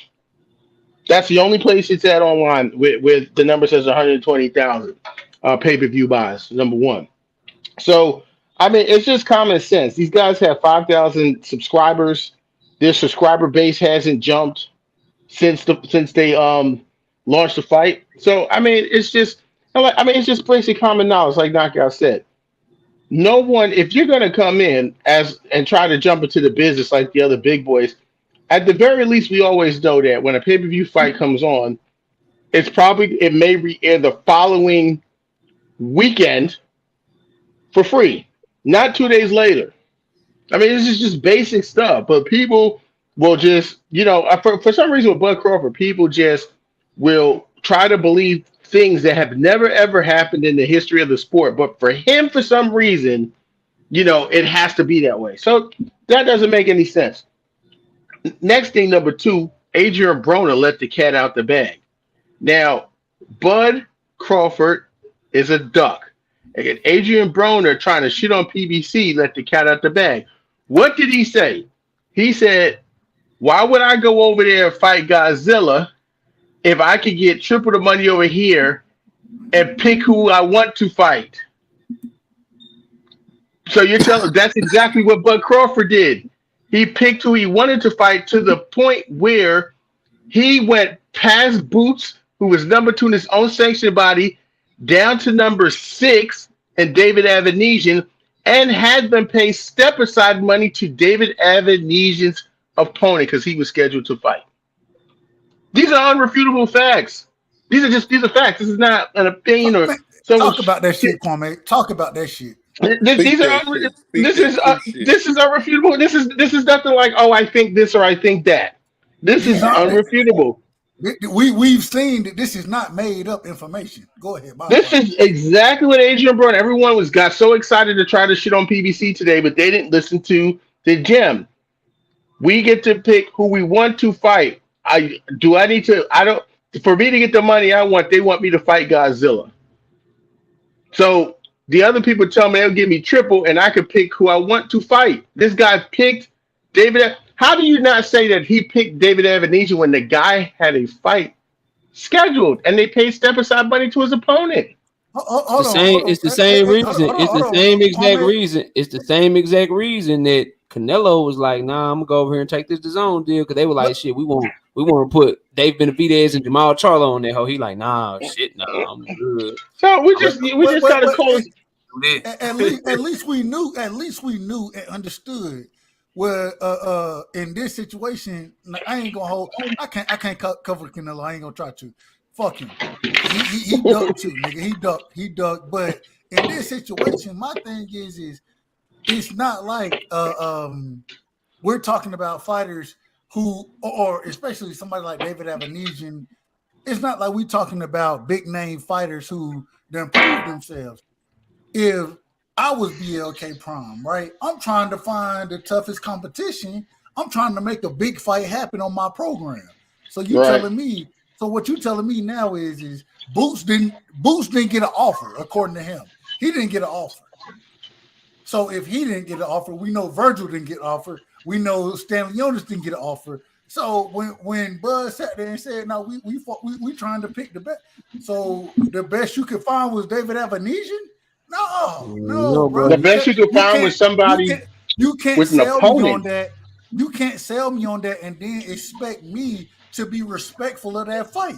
You can't do that. The reason being is because I see what's in the division and I see how the division is playing out. Man, listen, bro. Listen, bro. Let me and then I'm gonna pass the dirt because I ain't got to hear dirt cook yet. This is what it boils down to for me, bro. I'm fair, dog. Like we cannot, like, bro. The same people, bro, because I watched them do it, bro. The same people that were telling us, and I agree with them because I was saying the same thing. The same people that were like, yo, Canelo Alvarez took $10 million less. He could have fought fucking Earl Spence. He could have fought Canelo. He could have had Jamal Charlo. He took $10 million less to fight Dimitri Bivol and Triple G. He a duck for that shit. Calling him a duck. The same people that was doing that, like, yo, he took less money. Dimitri Bivol doesn't seem to be as dangerous. They've been to be there. Obviously, Dimitri Bivol proved everybody wrong about that shit. But he took that fight, and people were calling him a duck. How can we, in good conscience, bro, if you call yourself a fight fan, if you call yourself objective, and you a Terence Crawford fan, how can you be one of the ones that was calling Canelo Alvarez a duck for not fighting Benavidez and Charlo, but instead fighting a champion in fucking Bivol who was undefeated, and then Triple G who was unified? He a duck for doing that. But then when you look at your own mans, when you look at Terence Bud Crawford, he can go from fighting Earl Spence and instead fight a dude who got his ass knocked out by somebody that he already knocked out. But y'all won't call him a duck for that shit though, bro. Y'all dudes is fraud, man. That's some flippy. That's some flippy floppy ass hypocritical ass shit, bro. You not consistent. That's why y'all can't fuck with me, man. Cause I keep the same energy with everybody, bro. You can't find no flaws in my shit. You can't catch me having different rules for different motherfuckers, bro. Everybody get the same treatment from me. And it drive y'all crazy, bro. It ain't my fault that your mans be lying and shit all the time, bro. It ain't my fault that he, like, I'm gonna speak on this shit. Let me let dirt go. And then I'm gonna talk about this spin the block shit. And I'm gonna talk about this motherfucking giving you a heads up shit. I'm gonna talk about that shit, but I wanna let my brother Dirt go. Dirt go ahead, cause I'm about to, man. Go ahead, bro. Talk your shit, man. So, man, I'm at the point, like, stop holding up the division and let Boots get his chance. Because I low-key think he beats both of them anyways. That's a good point. Like we holding this kid back. Like, we want to see everybody wants to see what he can do. Shit, Virgil. Shit, throw Virgil in there. I ain't saying Virgil beat him, but Virgil a tough fight for everybody. Virgil too. Real quick, say that one more time. I don't know if everybody heard what you just said. Say that one more time. I heard him. You can say it again, though. Boots beat both of them. Respectfully, of course. Which part? From the beginning. Who? Okay, so I'm tired of these two holding up the division. I want to see Boots or Virgil get his opportunity. I low-key think Boots beats both of them anyways. I think Boots beats both of them. That's another one. I think they know that too. So yeah, their energy is real different when it comes to Jerron Ennis. Not at all. Listen, bro, it's like this with Boots, right? This is what I think of Boots. It's like this with Boots, bro. When you got a fighter like him, where like it's him, he like this. I think Keyshawn Davis is like this right now. I think Abdullah Mason is like this. I think this about I know he can take a shot now, so I'm gonna take him out of it. But those three right there. Matter of fact, I'm gonna say Abdullah Mason mainly and Jerron Boots Ennis. When I'm looking at them, the only question you have is whether or not they got a beard, bro. If they got a beard, if they got a chin, take a shot. Facts. If they got a beard, if they got a chin, bro, they stepping on shit. Like I'm sorry, bro. They stepping on shit. They stepping on shit, bro. Like if they got a beard, you in trouble, dog. If they got a beard, your ass is in trouble. So I agree with you, Dirk. Go ahead. Especially with the power that they carry. Yeah, go ahead. Go ahead, Dirk. Go ahead. The whole thought out, bro. The shit I be hearing about Boots and these gyms, either bro is the most overhyped fighter I've ever seen, or he is what they say he is. They say niggas can't even get rounds in with niggas. Right, he can't get sparring. They gotta bring in 175 pounders. Hey, Brian Norman, they still say Brian Norman is good in there. I'm just saying. Yeah, Brian Norman. Allegedly, Brian Norman hurt. He did good, but that's about it. Yeah, allegedly, Brian Norman hurt. That's more than most motherfuckers can say. Most motherfuckers can't say none of that. Allegedly, Brian Norman sparred Crawford. And they say he did pretty good. They say you even hurt him. That's the rumors. Heard him. That's what they say. You heard him. We're not going off of those rumors, though. We're not going off of those. But yeah. And then a week later, he went to Philly and allegedly got his ass whooped by Boots. He said he's the best fighter he's ever been in the ring with. So, like Brian Brian Norman said that. Brian Norman, he was like, "Hey, I was in the ring, you know what I'm saying? But at the same time, between me being in the ring, me having to run with his ass, nah, hell no. Hey, Boost the good. That's what Brian Norman said. I'm not saying that brother said. So it is what it is. So like, I just want to see it, man, because I'm hearing a lot of good things, and and from what I see in the fights he does have, obviously it's not the best competition, but he looks like the good. So we just all want to see. KO, question for you, real quick, KO. Yeah, and then I'm gonna go to Jay, and then the panel open to everybody. We ain't gonna talk over each other, but ain't no order no more. Just talk your shit. I want to read Terence Crawford quote, and then I'm gonna let y'all go a little bit. Then I got some shit I gotta say about it. But what's your question? What's your question, right side? Boots or Bud? I think Boots walked through him. Yeah, Boots. Fuck out of here. I said I don't disagree. This is my thought. I've said this on multiple. I think Boots beat EJ too, though. I said this. Can we see a step up fight first? Damn. Nah, I don't need to fight the kid now. It's gonna get worse later. This is just what I think. So respect. Nah, so the reason I say that, and I've been saying this for a while now. So to me, Boots beat everybody at 147 except Earl, but him and Earl to me is a 50-50 fight, and I don't even feel comfortable with that. If he can take a shot, knockout. if he can take a shot, then he gonna give Earl a whole hell of a lot of trouble. And the reason I say he walked through Bud Crawford because he's Bud Crawford, but bigger, more athletic, stronger, younger, hit hard. Facts. He do everything Bud do, but he do it better, and he more athletic than him. Facts. And Bud is like about to be 35 years old. Like I got the young guy in that fight. As long as he can take. More than likely, that fight's gonna happen maybe in 2 years from now. And the other thing is this too. Like I understand this. It's a section of boxing fans. They always call me crazy, and I get this shit all the time from a lot of people, bro. Like I do. Like it is what it is. They tell me like, oh man, you gotta see that shit first. You putting them on the pedestal. You doing this, you doing that, and I understand that, bro. It's certain people that need to see shit before they just buy into shit. I've never been one of them people. Sometimes I'm right, sometimes I'm wrong, but I'm right a lot. I'm right a lot with this shit. So that's just what I think, bro. We won't know until they fight, but that's my opinion. I think he does Bud dirty.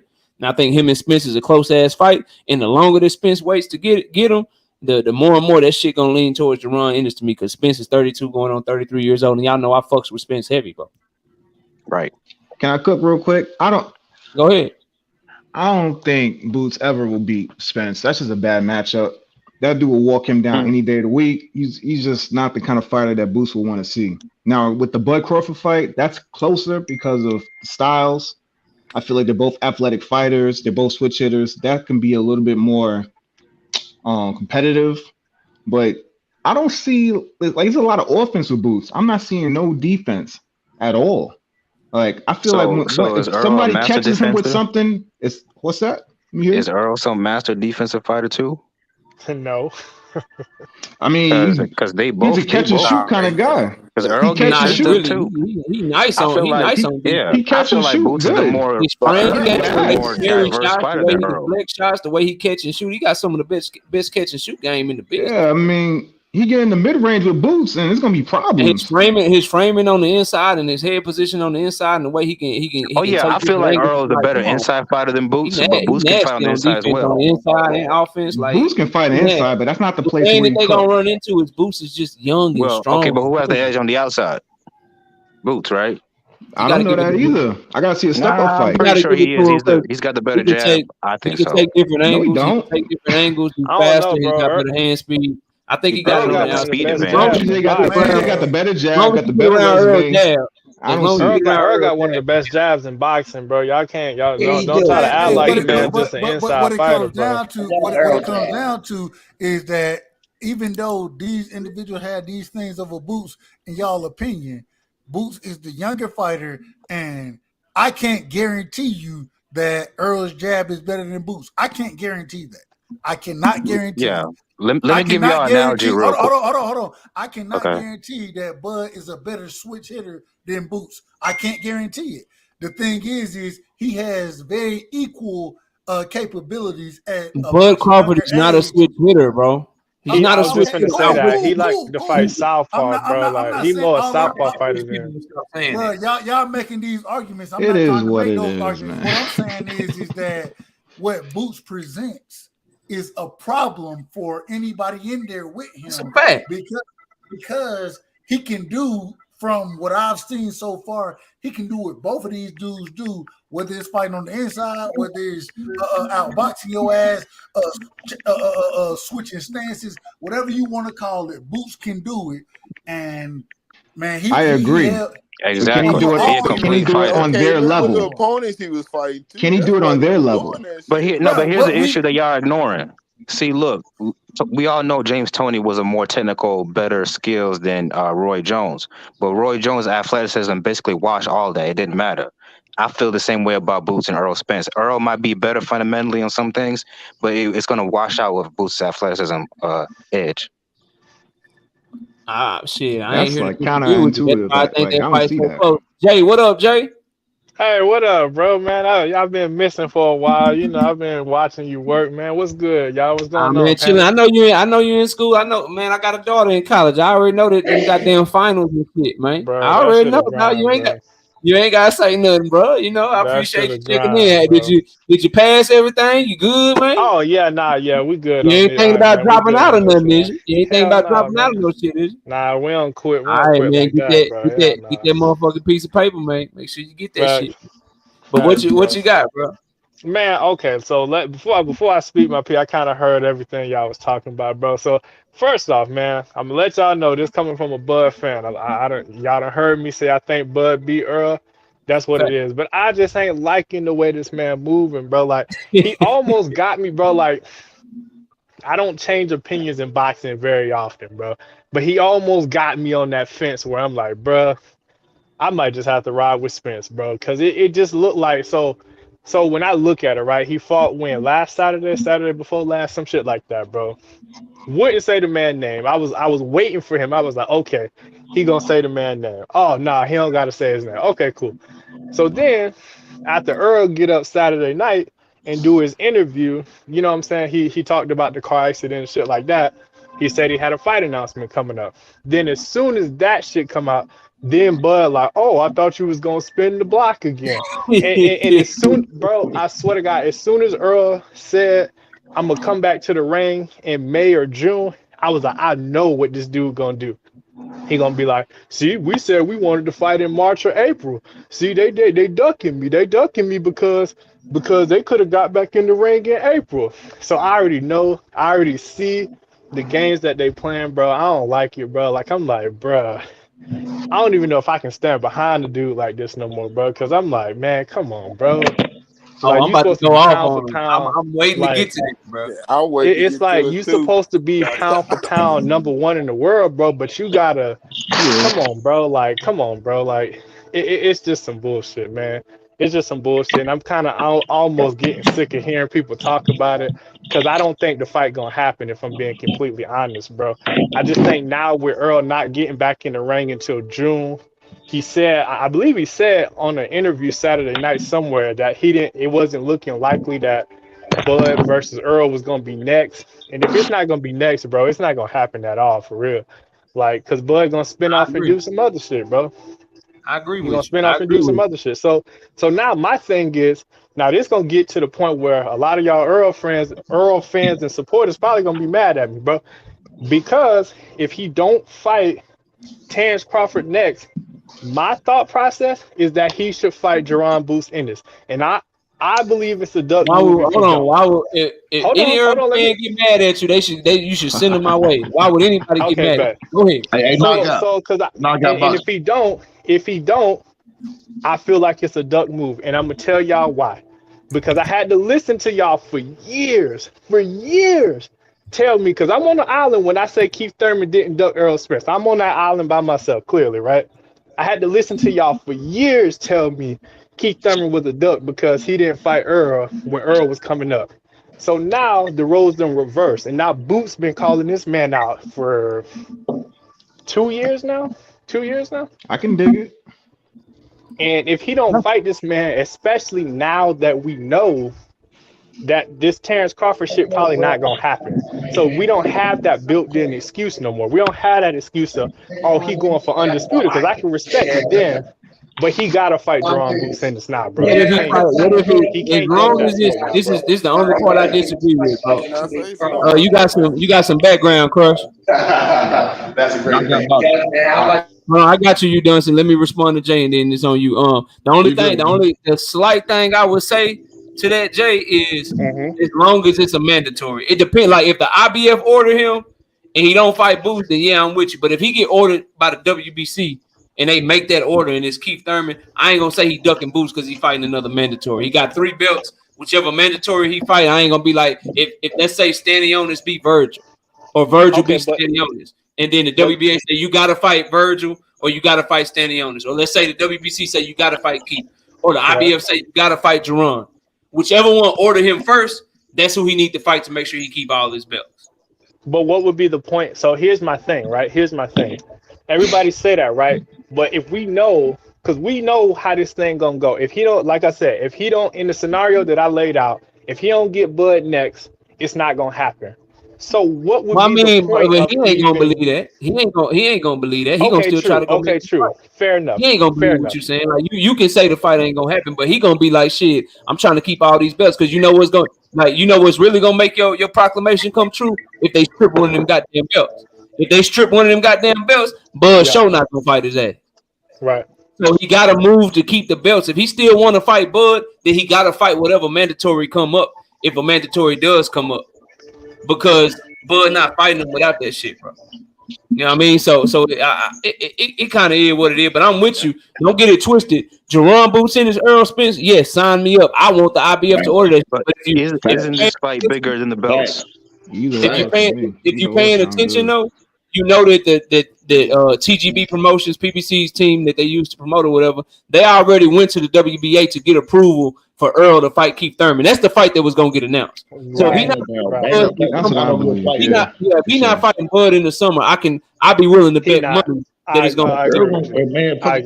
But let me go to Dunson. Dunson, what up? Let me catch these super chats, Dunson. Then it's on you. Zenith with the $2 in super chat says Thurman refused to unify with Earl. Not the same. I agree with that. Big Dog Willie, my brother in the building, says, but Spence ducked Amir Khan. Pure diamond prostate facts. That's facts, bro. You know, Errol Spence didn't want no smoke with Amir Khan. Amir Khan would have knocked him out, and Amir Khan got the best chin in boxing history. Shout out. How did Big Dog get away with this, man? How did Big Dog get away with this?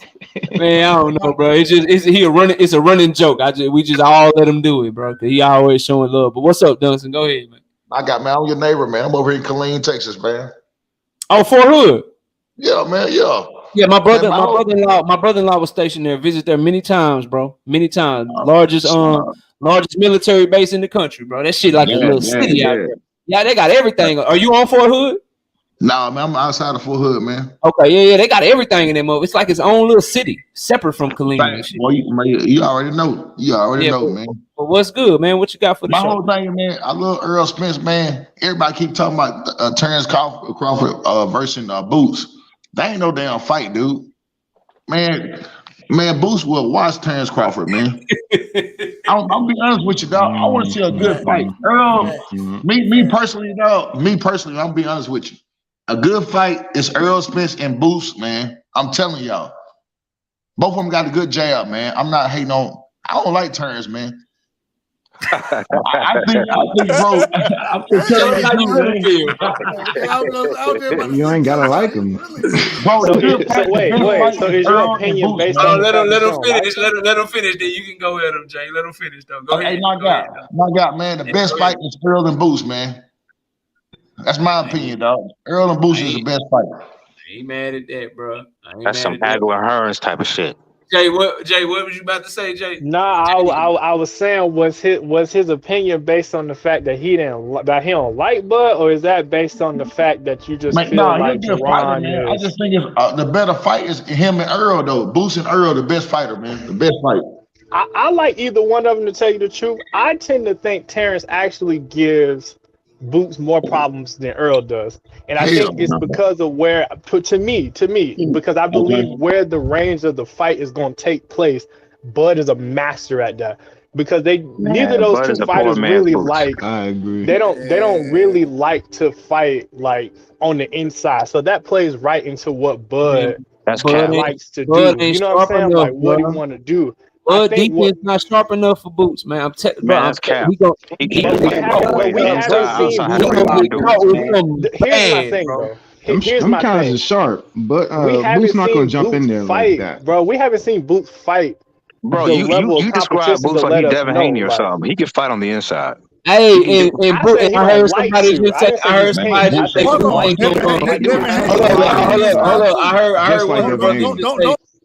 Hold up, y'all. I heard one of right side don't go out. We ain't talking about Devin Haney today. All right.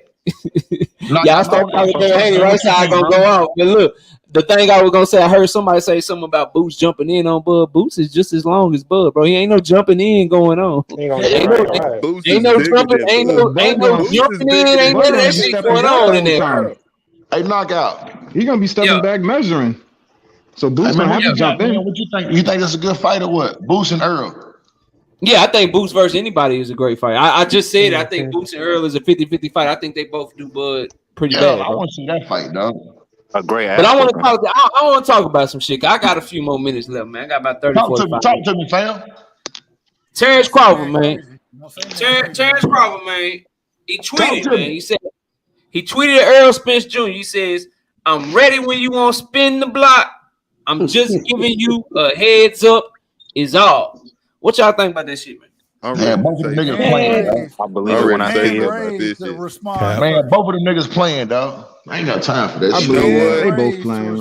It's been 5 years. They both playing. If I Earl, I spin the block and ride right past his ass and move up to 150. Yeah, I think Earl will watch very scary. Hold on, Jay Cooley. So you don't even want him to go after the fight, Jay Cooley? Man, dude, Bud just fucked it up. He didn't want it. Why would I wait at 147? Why the man keeps saying the man said it's getting hard to make 147. Let's do it. The man said it's getting hard to make 147. He only wanted one fight. Bud, I got a question for you, why man. did I wait around? I got you, Dunson. Go ahead. Go ahead. Let Cooley finish. Y'all let Cooley finish. It's open, but go one at a time. I want to hear everybody. Go ahead, Cooley. Man, move up, man. Bud duck you. He don't want the fight. That's the only fight left for you. Man, ain't no damn fight with T no more, man. So Bud can't spell spin right.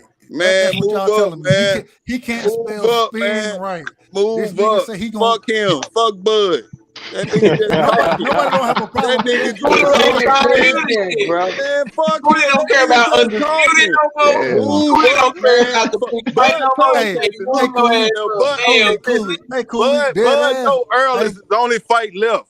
That last fight is his last fight. Bud is about to retire. He about to retire. Look, Cooley, you know it's so bad. He ain't fighting no fucking body else. He know Earl. He need fucking Earl. Earl don't need him. No, he don't. Bitch, No, he don't. No, he don't. Man, I think Bud last fight was No, he don't. No, he don't. No, he don't. I can move up. Bro, I think Bud last fight was Charlo. He gonna retire. There you go. Whoever just said that. If you really want to smoke, bring your punk ass to 155. Bud last fight was Look, hey. You ducked me at 147. Nigga. Right side. Let right side get in. Right side. We're trying to. Right side. Go ahead. At this point. Hey man, damn, bro. I ain't gonna hold you.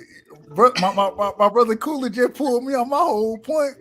I was gonna say, I was like, damn, no, hell no, bro. Yeah, he want no smoke. He try. Man, listen. What my brother just put out there right there is facts, and man, we gotta stop. Hey, at the end of the day, like you just said, man, stop pretending. Stop pretending. Look at niggas who want to fight and who don't want to fight. And what you gonna realize is, Boots want to fight. Don't want to fight, bro. Boots want to fight. EJ want to fight. Those the niggas who want to fight. Tired of hearing that bullshit, man. Bud don't want to fight nobody. He don't want to fight nobody, bro. Like he want to fight Charlo. Man, you want to fight Charlo? How did y'all get me to this? How did y'all get me into why this? y'all, man? Hey, real quick, bro. Real quick, man. Jay and everybody else, bro. Y'all stop talking about Terence Bud Crawford versus Jamel Charlo, bro. That shit is not happening. Why it's not? Let me now. You know I don't just be saying shit. So let me explain it to you. You know I don't just be saying shit. So let me explain it to you. What sanctioning body is Terence Crawford the champion in, Jay? The WBO. He's a WBO super champion, meaning he can go up and become the mandatory for Jamel Charlo, correct? That is correct. I feel like I know where you're going with this, but who is Jamel Charlo fighting in January, bro? Yeah, his WBO mandatory. All right, cool. So he fighting his WBO mandatory in January already, meaning that the WBO will not call another mandatory for him for 12 months. Year. So the most realistic time he can fight Jamel Charlo using that clause is going to be January of 2024. And he'll be retired by then. Let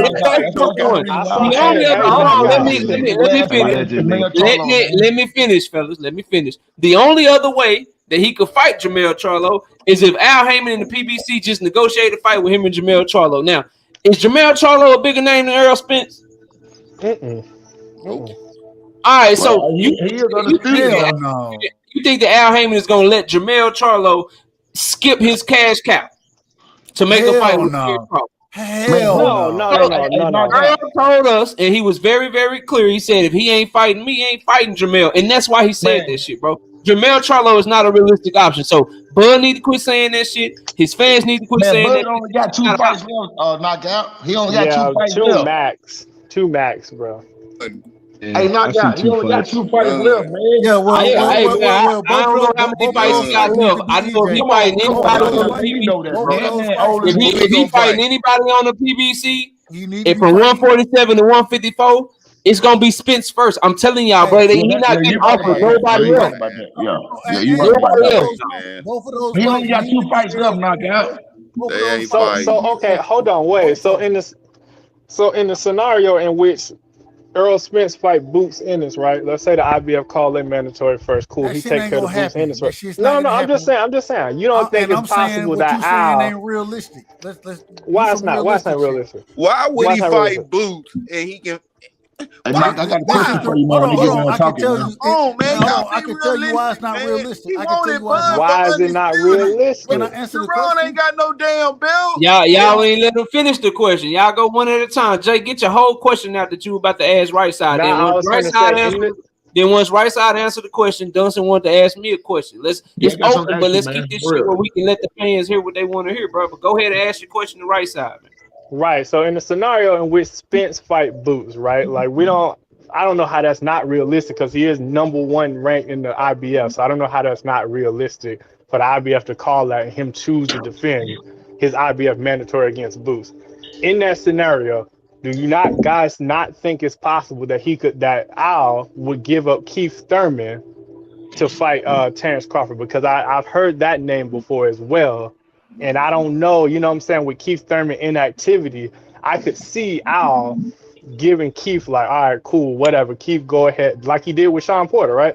He sent Sean Porter across the street, whatever, to try to go get the belt. Is it not realistic or possible that he would do the same thing with Keith Thurman? Because I think that's the only other option for real. If it's not Mel, if it's not Spence, I do think it's a possibility that it could be Keith. Right side, go ahead and respond. This is the problem, and God damn, man. The problem with your theory right here is what we've seen come to fruition already. That's the problem. The problem is that we already know that Virgil Ortiz is fighting Stanley Onis, right? We already know that's taking place. Right. Because that's taking place, and although I understand where you're coming from, and I wouldn't be mad at seeing that fight happen. I wouldn't be mad at it at all. The problem is the way the stones are matching up right now, right? We see the Virgil Ortiz and the Stanley Onis fight happening. Now we also see that goddamn Keith Thurman has been mandated to be, or he's been mandated for Errol Spence. You know what I'm saying? If Errol, if he's not fighting for the damn near Bud Crawford for undisputed, if that fight ain't happening, it seems like what we have now is Keith Thurman versus Errol Spence. That's going to be the next fight. And if that is going to take place, then it also seems that the mandatory for the WBA, you know what I'm saying, the title that Bud Crawford has right now is going to end up being Boots Ennis. And so we see all of these things playing out. And now we got to see. We still got to see. But if, and maybe I'm wrong, and y'all can correct me if what I see going on, if I'm wrong about it, correct me. But now we're gonna see who really want to fight, because at that division, hell, it ain't no way out for the top guys no more. Fact. That's 100% facts. Dunson, what's your question, bro? You was trying to ask me a question. Dunson, you there? Let me get this off real quick. I think. Because Dunson ain't he early in the summer. Yeah, I feel you. Early in the summer, if Keith Thurman would have fought Bud for that tune up like PBC wanted, we would have got the Errol Spence versus Bud fight. Yep. This guy was clamoring so bad to get that money fight with Spence. He ruined the whole plan. Yep. He ducked out of the Bud Crawford fight and put Bud Crawford in a position where he had to take the Spence fight earlier than what he wanted. So they ended up giving him a contract in August. And Bud Crawford obviously didn't want to fight this dude straight from all the way from November and then now we're going to wait all the way and fight again in November to fight Spence. He didn't want to do that. He was trying to get a Mando fight, a tune-up fight, but all these PBC fighters, man, I mean, no offense, but they like to get paid. So they're not going to fight Terence Crawford when they can fight Spence instead. So all these guys ducked away from the Terence Crawford tune-up fight, and then they ended up trying to rush into the Spence fight. And then Bo was like, "Nah, I'm not doing that." And then he ducked. And now here we go back for start A all the way again. Here we go, starting the year back at point A. And here comes Keith Thurman trying to get a Spence fight again. Keith Thurman need to fight Bud and get out the way. And I got him back, man. I had to reset my phone. Nah, you good. You good. What was you about to ask me? I was gonna ask you, man, like, why everybody talking about Bud, man? Earl gonna beat Bud. Why nobody can talk about undisputed, bro? And it's a big ass fight. Man, the biggest bro, fight. Legacy fight. Legacy fight. Can I answer that? Can I answer that question real quick? The reason we talking about Bud, bro, is although I pick EJ to beat Bud, I pick him to win the fight, right? Man, I don't know if that's real. I think Bud has the skill set to beat EJ. And because I believe, hold on, brother, hold on. Still a 50-50 fight. I'm just saying that when I see these two fighters, I feel like they the best in their division. And damn it, this is one of the fights that, man, I'll fight to see that fight, if that makes sense. And fuck it, bro. Like, they supposed to be the best. Bro, they two fucking champions, bro. The only two champions in the division. Like, boxing can give us fucking Monster Inouye and Paul Butler, but I can't get Spence Bud, bro. Come on, man. Out here, bro. I want that fight. Out of here with this bullshit. I want to see the fight, bro. Hey, man, bro, I just think Earl walk his ass down, bro. I mean, that's cool, but like either they need to fight, they need to fight or drop them motherfucking belts, bro. They need to fight or drop them goddamn belts, bro. Stop. But let me. Drop the belts. let me say this shit, bro, because I want to get this off, and y'all let me know if I'm tripping. Yeah, right? I need to hear what you're saying, man. Everybody talking. So Earl Spence, when Bud Crawford tweeted this shit, I wanted to let y'all cook on that. Cause I wanted to see if anybody would say what came to mind for me and what I thought when I heard this shit. So I'm reading it again. He says, "I'm ready when you want to spin the block. Just giving you a heads up is all." The shit was so fugazi and so fraudulent, and somebody can tell me if I'm wrong. It was so fake and so suckerish and so just grimy to me for this nigga to do this shit. And I'm telling y'all why, bro. Because didn't he just tell us how he had Earl Spence's phone number, bro? Facts. Didn't he let us know, hey man, I called Earl. I told him I had this, told him I had that. We're trying to make the fight, we're trying to do this. Why, you couldn't call that nigga and let him know you was ready, bro? Keep talking. It reeks of publicity stunt. It reeks of like, let me make it look like let me make it look like this. Let me let the people know that I'm ready for him to spin the block. So when I seen that shit, bro, I'm like, damn, bro, that's some sucker shit. That's like Right Side, bro. Right Side got for those y'all that don't know, Right Side got my number, bro. We text. He can call me on the phone. That's like that nigga going on somebody's panel, bro, and being like, yeah, I just want to let y'all know shit.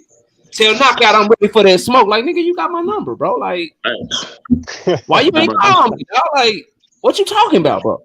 Yeah. Like, that's the vibe that he gave me, like some fake fugazi sucker, you know what I'm saying, corny ass shit that like real. I mean, I agree. I would do. So that's the first point, right? Hold on, let me cook, bro. Let me finish. Go ahead, The second shit, bro. I'm like, oh, you trying to distract a nigga, bro. And that's why I tweeted this shit, and I'm telling y'all this shit right now. Oh, you trying to distract a nigga. Because see what he don't want us to know and what he don't want me to bring up to the hundreds of people that's watching this and the thousands that's going to watch it on the playback and all that shit. Speak on it, KO. What he don't want us to talk about and what he don't want me to say, and I'm going to say this shit anyway, all that spinning the block shit, it wouldn't be no need for no nigga to spin no block or do nothing if you would have signed to fight him in the first fucking place, bro. Facts. Like I don't want to hear that shit. Oh, now you ready to spin the block, bro? Like I'm not trying to hear that shit, nigga. Wouldn't even have to spin the block if you'd have fought him in the first fucking place and signed that contract instead of trying to fight fucking David Evanesian, bro. Like straight up and down. So that's point number two. I'm not done, bro. Let me finish, bro. That's point number two. And then the last part, the most fakest, most fugaziest shit that I feel like people need to call out that they ain't calling out, bro. That I'm gonna call out and I don't give a damn who like it, who don't like it, who get mad at me, all that shit. I don't give a fuck, bro. I'm gonna speak my honest opinion. Just giving you a heads up is all. Now this nigga give heads up. Now the nigga that was talking to BLK Prime at the same time as PBC and didn't tell PBC shit, now this nigga giving heads up and shit. Now this nigga that ran around here and gave us David Evanesian, I don't give a damn if you the biggest Terence Crawford fan in the world. You didn't know about David Evanesian. He didn't give your ass a heads up about that shit. He didn't give you that shit. The same nigga that told Earl Spence, yeah, I got this $50 million for you, man. You know, we can make this shit crack. Earl say, where it's coming from? Oh, I can't tell you where it's coming from. Let's meet up first. You didn't get a nigga heads up where the money was coming from. Now you get heads up and shit. So you got the nigga number and you don't call him. You got a nigga spinning the block where he shouldn't even have to spin the block. You should have just signed the fighter. And now all the shit that you should have gave a heads up on, you ain't give a heads up on none of that shit. Not a single solitary, none of it. You ain't give no heads up. Now you giving a nigga heads up and shit now, bro. Man, if you don't get your fake ass all the way to fuck, bro, come on, dog. If anybody else was doing this shit, a lot of y'all would be calling them fake, bro. Man, we would crucify this motherfucker, bro. Like, and you would be right to do so, dog. You got this man number. You go on Twitter and say that you're ready when you can just call him and say you're ready to negotiate. You tell this nigga you ready for him to spin the block when you the reason he got to spin the block in the first place. You giving heads up now when you should have told PBC, hey man, look, I got BLK Prime, they offering yada yada yada. You know what I'm saying? What y'all got? Y'all gonna match this shit? I'm just giving y'all a heads up. If you really wanted that fight, though. They got drama queen, man. Hold on. Get the fuck out of here, bro. This is how That's what I think. Wait a minute. This is how bad it is. That's what I think about the tweet, nigga. This is how bad it is, though. KO, guess what? Fuck you, KO. Guess why? Why, bro? everything you just said, you took every word out of my mouth. Though, man. Nigga, I didn't speak on it for 20 minutes and I let you niggas talk and you didn't say none of this. I'm not trying to hear that shit. You telling the truth, though. KO, you telling the truth. All I'm saying is goddamn it, if a nigga gonna be mad at what's going on right now, if a nigga mad right now, only reason you mad is because you had some false shit invested in some shit. You didn't realize what was going on. That could be the only reason. Because if you're gonna be honest about what's going on right now, if you're gonna be honest, what's going on right now, man, this is murder in the first degree, the second degree, the third, manslaughter, anything else, however else you want to kill a body. This is what's going on right now. Because Bud Crawford, he's the individual who has showed us what the fakeness really looks like in the sport of boxing. Unfortunately. And Canelo. And Canelo, agreed. That's facts, bro. Unfortunately, every story. Unfortunately, I done had individuals, I think of my brothers, jump into shit, and I'm sitting here now, I look at them like, man, I don't know if I was right, wrong, or indifferent, but what I can tell you is there's some fucked up ass shit going on right here. I can say that on point and know can't nobody tell me anything different. Once you watch this, y'all. Right side talking so much because of one reason on the right side. What you drinking tonight, man? Watch it now. I know him real well. I can always say what you drinking on, bro. Keep it up. You wrong for that shit, dog. Nah, that's my brother right there. I know him. Right side, keep it up. What you drinking on? You did that. What you drinking, bro? I can always tell. That shit, bro. Can always tell when this nigga drinking. I'm early on it too. I'm at my uncle's house right now. I ain't gonna hold you. I'm at my uncle's house. I know. It's an early night, man. We on the Grey Goose, bro. And the goose cooking with Grey Goose. Okay. We started about 8:30, bro. I ain't gonna hold you. We started about 8:30, bro. So if you ever get on the panel with right side and he talking over you or he talk like he drinking, bro. He on the panel, man. Yeah, he be doing that shit, man. That's his shit though. He be drinking. I got a question for you, man. What's good, man? I think, man, a better fight to me personally, man. I think Earl gonna watch motherfucking Terence Crawford, and I think a better fight is him and Boots, man. That's my opinion. Man. Who you got winning that fight? Winning that fight? Yeah. I think it's a better fighter, man. I think Boots beat both of them, man. Drinking the Kool-Aid, man. I got Earl, bro. I got Earl. I got Earl right now, bro. A lot of drinking. So why you got Earl? I think he's gonna be able to. I think he's gonna be able to make it a dog fight, and I think Boots got a lot of dog in him, and I think that dog is gonna be what messed Boots up because Boots can fight on the inside. I agree with the brother that said that, but I think Boots is a bigger fighter now. Earl is so technical. He's so technical on the inside. I gotta favor Earl until it's one of them things with Earl, bro. You gotta show me that you can beat him. Facts. You got to show me with him. You know what I mean? Until somebody show me they can take what he bringing, because the work rate, you know what I'm saying? Like Boots' defense ain't cold enough to stop his work rate. So I know Earl gonna drag him into a fight. And he one of them fighters you gotta beat at his own game because he gonna make you fight it. Yeah, man. And you know what, now guy, man, he fucking flat-footed too, man. But he stayed busy though. You say what now? I'm talking about Earl. He flat-footed, but he stayed busy though. I feel like the biggest flaw with Boots is he don't punch with people. He stopped punching when you start punching. He needs space to get Boots. Boots. I'm talking about Boots. He needs space to get his shit off. He stops punching when people start punching with him. I feel like somebody like Terence Crawford will punch with you. Bro. Terence Crawford will catch Boots with something. I don't know about that. I saw Boots and EJ will outwork him. I don't think Boots beat neither of those guys. I would just tell you, bro, go rewatch the Boots and Delorme fight when he caught Delorme with that right hand. It was in between Delorme throwing his jab. I say go watch the Boots fight versus Sergey Lipinets. Sergey Lipinets was in the middle throwing the right hand. Boots caught him with that uppercut and caught him and threw his ass to the road. I think he punches in between shots a lot, bro. So I respectfully disagree with that shit, bro. I mean, he does it when he feels safe, but when I've seen him fight people who have some real power, and he doesn't do that. He stops from doing that. Boots gets hit. He does get hit, but at the same time, the thing is he gives things up, especially in the fights that we've seen him in recently. Yeah. He has to give shit up for him to be effective offensively. And so the shit that y'all would say that, oh, he's getting hit here, he's not. The man has one of the highest ring IQs in the sport of boxing right now. Who got a high? Hold on, who got one of the highest ring IQs? What are you talking about? Hold on, who got one of the highest ring IQs, bro? Boots. I don't know about that because I ain't had to use that shit. He ain't had to prove it, bro. He ain't had to use that shit, bro. I disagree with that, bro. I disagree. Okay. Hear me out. Fighting can. Talk to me. I let him go. Talk to me. Where do you use his ring IQ at? Talk to me, bro. For him to set up some of the or for him to get some of the knockouts that he gets, he has to use his ring IQ because that's one of the reasons people want to sit here and say, "Oh, Boots can get hit."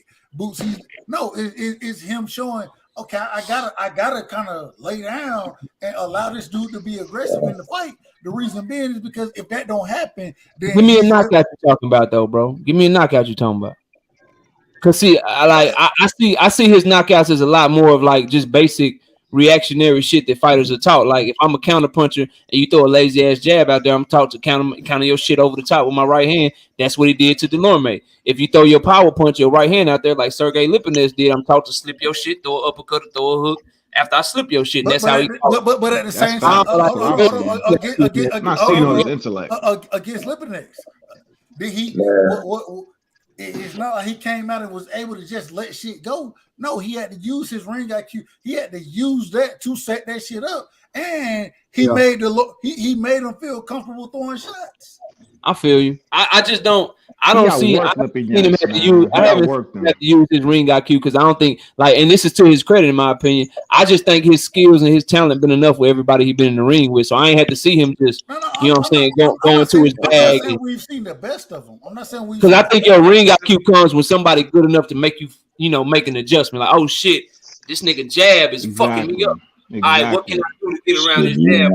Oh shit. He getting in on me, and I don't want to fight him on the inside. What can I do to get this fight at the distance that I want? Do I need to switch southpaw? Do I need to start circling around to my left? Do I need to open up more and pivot out of the exchange? Like shit like that. Like I ain't seen him have to do that because quite honestly, when he get in that ring with Custio Clayton, when he get in that motherfucker with Thomas Delorme, when he get in that bitch with Sergey Lipinets, he just turning up on niggas because he just more talented, he just more skilled. Like he ain't got to make no adjustments. I really just see him going there. He been doing what he want with these niggas, bro. But see, hold on. Let me say this real quick. Go ahead. When you say that, I think that even though he go in and he's able to do what he wants to do, that's ring IQ, bro. Like because he's able to do that. Because even though I understand you're gonna say he's more talented, I've seen fighters more talented in the ring that aren't able to apply their talent the way Boots is able to apply his skill set in every fight that he's in. The reason fights aren't close is because his ring IQ is man. All right, I guess we gotta wait and see until he has greater opposition to see what you think his ring IQ is. That's usually how it works, right? Now, from what I've seen so far, this man, Boots. I ain't saying he don't have it, but the statement that he got one of the best ring IQs in boxing, like I can't go there. That's all I'm saying. Current moment knockout. Okay. Boots calling out everybody, bro. He want to test everybody, man. He is. 100%. He calling out everybody knockout. He want to test his skills, bro. And he got the IBF title eliminated. He fighting for the IBF interim, so he got in position. They're gonna have to get down and lay down. It remind me of Devin Haney, man. He calling out everybody. Whoa. Gervonta. Hey, you see what? He could be a WBO mandatory right now. Don't disrespect. Don't disrespect Boots like that. He could be the WBO No, you hear me right now. talking to you. Why did you say Devin Haney, bro? You just pissed knockout out, bro. What I'm telling you, bro, is I'm telling you that he calling out everybody just like Devin Haney and Tank. They calling out everybody. Yeah. Chill on Tank, bro. He said that was quick. He said I like it. I like it. You know what I'm talking about, man. For a money fight. You done saw that shit. You done heard that shit. You done heard Devin Haney calling out everybody and Tank.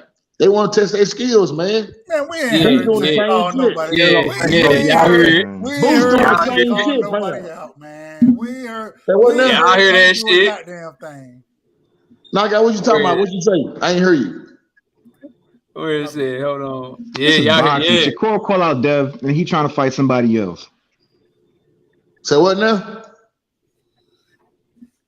I say Shakur call out Dev, then he trying to fight somebody else. No, I'm saying, bro. Then you got Dev about to move up.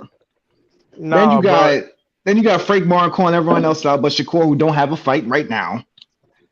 And then you got Shakur. Then you got already told let me cook. Bro, I didn't say nothing about Shakur Stevenson, man. What are you talking about, fam? Then you got Boots trying to fight for IBF Eliminator when he could be the WBO mandatory. I didn't say nothing about no Shakur Stevenson, for money fights, man. This is boxing. Money fights. I didn't say nothing about no Shakur Stevenson. Shakur can fight Santos right now. They can sign that Santos fight right now, but what are you doing? He's trying to fight everybody other than the dude calling them out. These are money fights these guys are going for. And there ain't nothing wrong with that. I'm not drinking the Kool-Aid with this boxing stuff no more. This is boxing. John Norris said, y'all got him fucked up. He don't believe none of it. I'm just calling how I see it. Nah, I ain't calling for money fights. You ain't Bro, getting I no didn't say nothing about no Shakur Stevenson, bro. I ain't saying nothing about no Shakur. Everybody doing it. I'm not trying to circle out Shakur. Everybody doing it. They all doing it. Devin Shakur could fight right now. Man, you done lost me, dog. Yeah, they done got that Loma, but they got that Loma shit lined up for Devin, bro. Like Loma called Devin a heavyweight. Does that sound like a man who want to fight somebody? Oh, you're a heavyweight, bro. But he's we know how I'm saying, bro. Right, calling out everybody and Boots calling out everybody. He signed to fight. He signed to fight Loma, John. He is signed to fight Loma, but that's why they trying to hold Devin Haney out. They trying to hold Devin Haney out. And they trying to make him wait till May because they trying to get him wait. They trying to make him wait. They trying to drag his ass. Hold on. Wait a minute. So now I got to ask the question. Because we know what's going on. We know what's going on as far as I got a question for KO too. Hold on, brother. After you get done. No, you good. So we know that they trying to wait Devin out. We know what they trying to do. If Devin say, you know what, fuck that fight, I'm moving up. Facts, is that a duck? Is that a duck? No. He already undisputed. No. He already undisputed. You're undisputed champ. You want to move up? Do your thing. You can move up, bro. He done already said he got trouble making weight, bro. But y'all, that's not the play, bro. It's not the knockout. It's not the play, bro. Knockout. Go ahead. It's not the play though. Because you don't want to give him no room to even think that about you. This like I put my Bill Haney hat on right now, bro. If I'm in Devin corner, I'm telling y'all this might be grimy to some of y'all, bro. Like, but I don't care though. I don't care though. If I'm Devin, this is what I'm doing, bro. Y'all already know. Listen, fighting him in May. Y'all want me to fight? I bet I'm fighting him in May. No issue. I'm signing to fight his ass in May. I'm going to my camp. I'm in my camp. I'm getting ready and shit. All right, let's cut this weight. I feel you, but I'd rather Dev put some leverage on this guy. Get this guy in the ring in March. There's no reason why you can't fight him in March. This 137, 138. Shit, that's about as far as I can get, bro. Look, hey, I'm moving up after the fight anyway.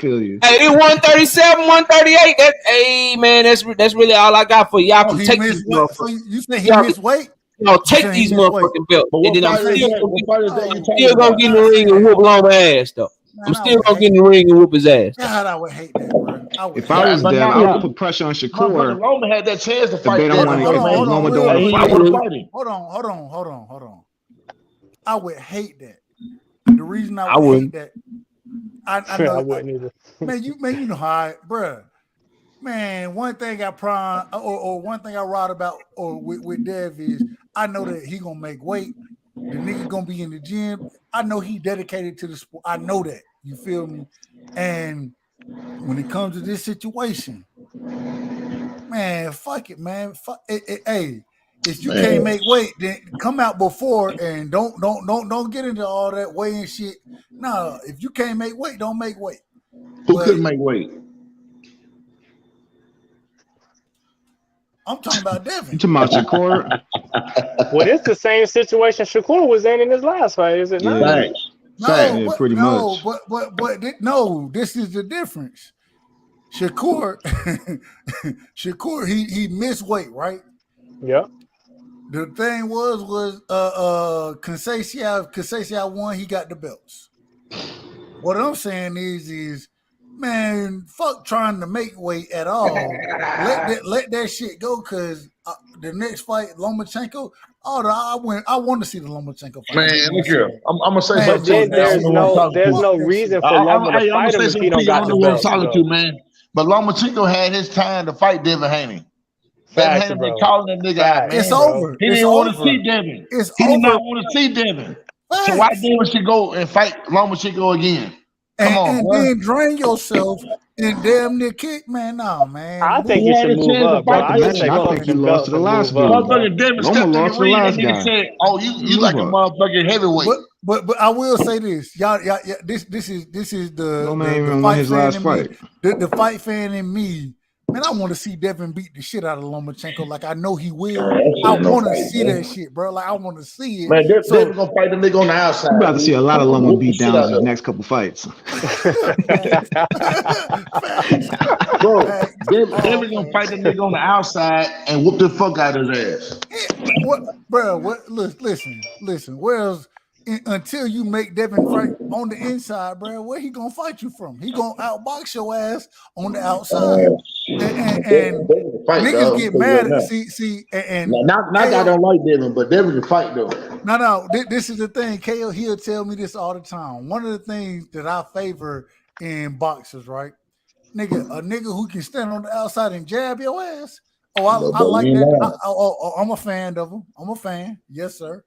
I'm a fan. Hey, fam, I don't know what that inside game. Hey, look, I don't know what they're I'm talking working on it. I give them that. The name of the game is hit, not get hit, man. That's correct. That's correct. I'll be honest with you, man. Floyd Mayweather, man, it was hard to hit that motherfucking nigga. And what they said? Oh, he boring.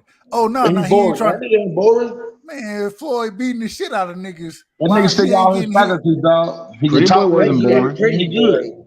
Look, he was born to niggas who don't know shit about boxing. That's who he was born to. And Devin, I think Devin is the same way. Shakur, the same way. Niggas who don't know shit about boxing, they gonna be like, oh, he boring, this, that, whatever. Nah, man. He beat the shit out of somebody. Y'all hear me, bro? Y'all hear me?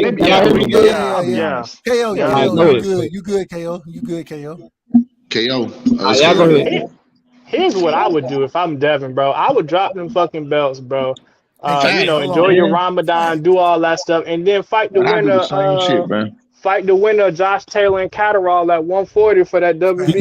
You can't drop the belts and do that. He got to move up his champion. Oh, that's true. You're right. What you think about that, man? Right. Man, this is what I told y'all. What I think, man. Fight long whenever they can tell you fight Loma in May. Tell them fight Loma in June, July, whenever the fuck they say. You say okay, and then you make whatever weight you can make comfortably. And you beat his ass, so you can get his name on your resume. But KO, I know you don't like Devin, man. Carrots until May. KO, can you hear me? Hey, I love Devin. I love Devin. I love Devin. Let me ask you a question, KO. You heard what they said. I know you don't like Devin, KO. I love Devin, bro. I'm trying to ask you a question, fam. Can I ask a man a question or what? Go ahead, Dunstan. I'm listening.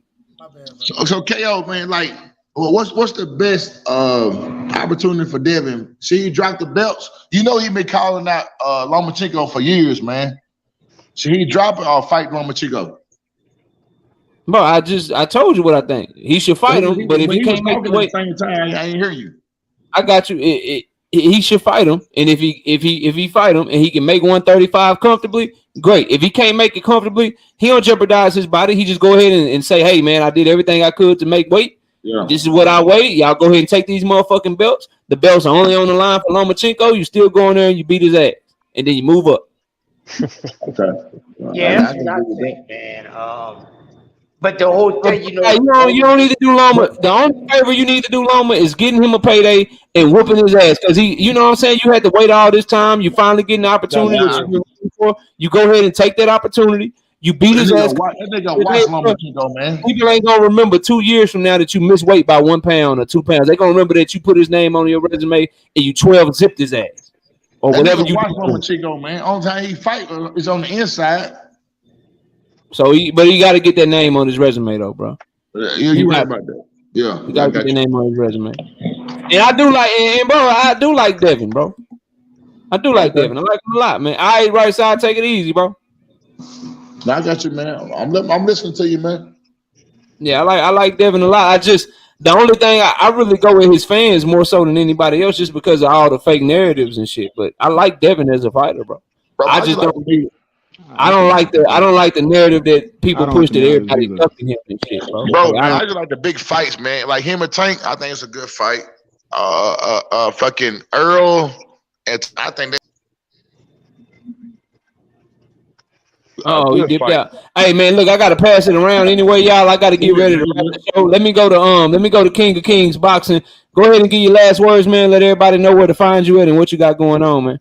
Yeah, my channel's King of King Boxing. You can just hit on the icon, whatever. But as far as that, hey man, I absolutely agree with you about that Devin Haney shit, man. Lomachenko, if he wants to stall him out, punish him for it. Go ahead and, like you said, just show up, throw the belts in the trash, and beat that ass. Put his name on your record, because there's a lot of young dudes that ain't got it. So do it. Yes, sir. I appreciate you coming through, man. You always welcome, man. And anytime, drop a comment in the channel, and then I'll rent you up. And anytime you're over here, man, feel free to drop your link so people can go sub up to you, man. Thanks, brother, man. I appreciate it. All right, later on. All right, let me go to Dunson. Dunson, give your last words, man. Hey, man, I appreciate you having me on your channel, man. Hey, my first time coming on your panel, man. Hey, ain't nothing but love and respect, man. Same to you, bro. Appreciate you, man. You enjoy the rest of your night, man. All right, man. You too, man. John, I gotta admit, bro, it was fun talking boxing with you, man. You know your shit, bro. I hope you come back more often, man. But go ahead and get your last words. If you got social media or you got anything you want to plug, man, now's the time, bro. Go ahead and get your last words to the people, man. Appreciate that knockout boxing. Yeah, long time viewer, man. Watching the debates. You know your boxing as well, man. I gotta support the real. Gotta support people who not just out here blatantly repeating narratives. And you guys want to stop by my Instagram, John Nori. I do music. I'm a boxing enthusiast, and I'm just here trying to spread the truth, man. What kind of music you do? I rap, play guitar. I'm a songwriter.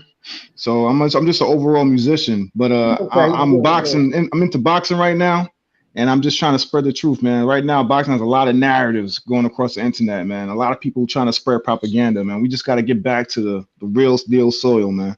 So I appreciate you having me on. Salute and good night to everybody. Yeah, man. I keep good. Hey, we did talk about it earlier. Bella Faith. We talked about Ryan and Tank for a little bit, but soon as Ryan Garcia come up, then shit. I mean, soon as Terence Crawford come up, then shit goes haywire. Let me get me and my OG Crush. Let me get us a banner up here, man, so we can look professional before we dip off real quick. Crush came and kicked it with me the whole goddamn day. I feel honored. There it is, right there. Crush, man, give your last words, man. Mr. PSA, man, Mr. Public Service Announcement, bro. I appreciate you kicking it with me tonight, man. I feel honored, man. Nowhere with you, Kato. You know, I'm one of your biggest fans, bro. You the alchemist of this boxing knowledge, bro. And I tell anybody that any day. So, it's always honored to be in your presence, man. But with that being said, man, listen, y'all. I got a new thing that I'm starting in 2023. It's called Boxing Kool-Aid Packs. And it's going to be your favorite boxing where they get Kool-Aid favors. Y'all look out for that, man. But on a serious note, man, y'all check me out. I'm doing a morning show called Coffee and Donuts. I be talking about boxing and everything else from Monday to Friday. I go from 6 to 7:30 in the morning. So y'all check me out, and y'all know I'm over here at TSPN with Southern T, man. Yes, sir, man. Shout out to Crush, man. Appreciate you coming through, bro. Always, bro. All right, man, we started the show with a big announcement. I'm going to make it again for those of you that heard it. This will be your second time hearing it. For those of you that didn't hear it, I am making it to you now because we got way more people in here than we had earlier. So a couple of things, man, that we changing for 2023, trying to give you guys some exclusive content, trying to give you guys an incentive to become members to the channel. I'm going to turn on my members tab. We're waiting on the final approval from YouTube. That should be done by this weekend. And we got we're gonna have members on the channel, man. And I'm so excited to present this to you guys. So here's your perks, man. We got 3 different levels.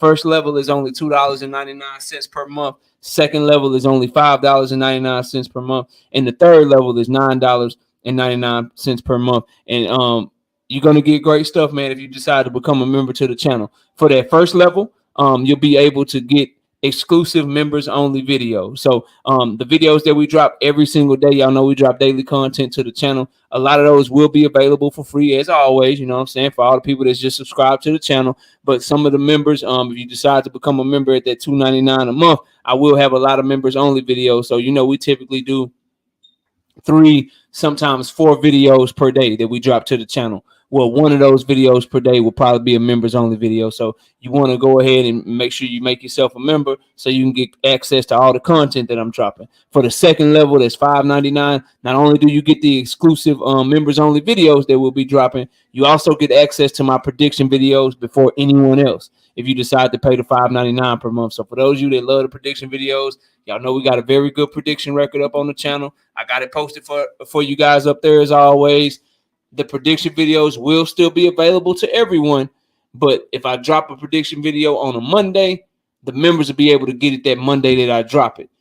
Some of you guys, you know, if you decide not to take that second tier, then you'll get it when I drop it probably you know, a day or 2 later. So you still get the prediction video, but you won't get it as soon as it drops, like the people that are members for that particular tier. Then the third tier, to me, the most important, the one that I'm most excited to bring to you guys is going to be the tier where it's $9.99 a month.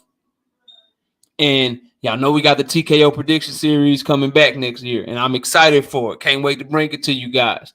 Well, some of those debates, they're going to be members only debates for the real true boxing heads, where ain't no trolls in the chat, ain't no extra shit going on in the chat.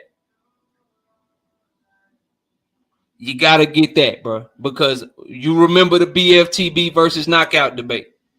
You remember Southern T versus everything boxing. You remember BFTB versus OTB. You remember BFTB versus ETB.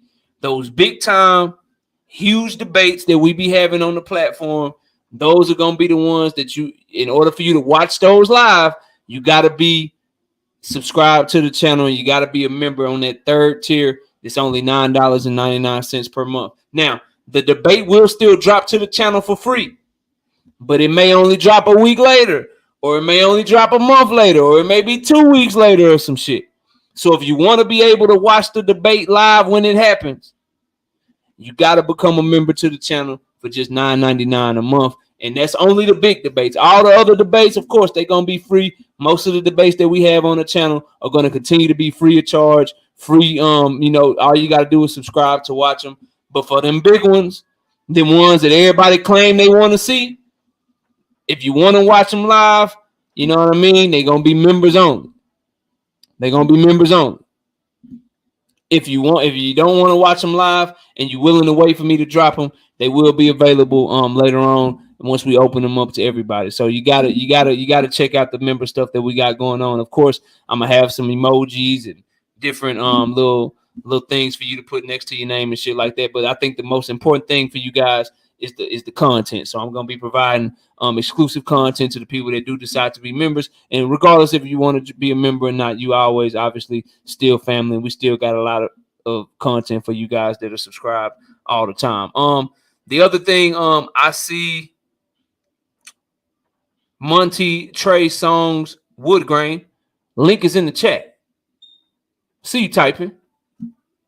I see you typing. Link is in the chat. Hit that motherfucker. Mark West with the $5 in the super chat. I appreciate you coming through. Hit that mug, Monty. Scared of what? Put my time on my phone. You got a minute. Since I'm scared, right?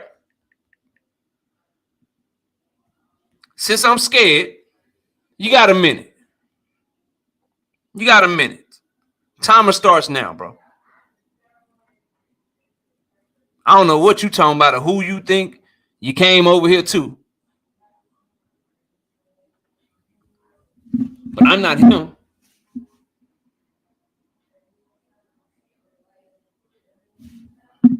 I'm not him, no.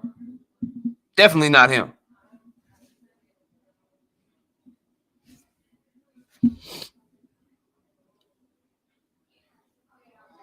$50 seconds.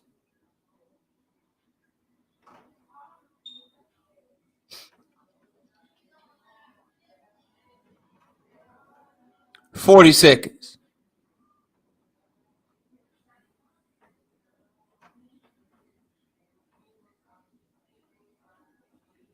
$30.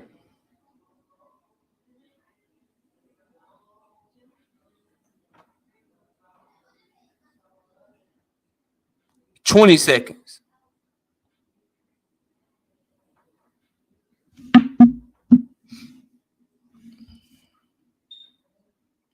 10 seconds. 10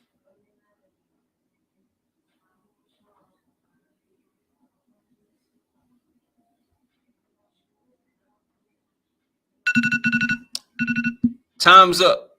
Troll somewhere else. Now you're getting blocked, bro. Gave you an opportunity. You wanted to come troll. So now you blocked. Make another account. Come troll another day. But I appreciate everybody that came through, man. Thank y'all so much for coming through, man. Shout out to everybody that came up on the panel. John Norrie, Dub Right Side, the homie Dunson. Brimley was up here early, even though Brimley, he ain't the homie, but Brimley came up here, and we give him respect for coming up here to speak his views and shit.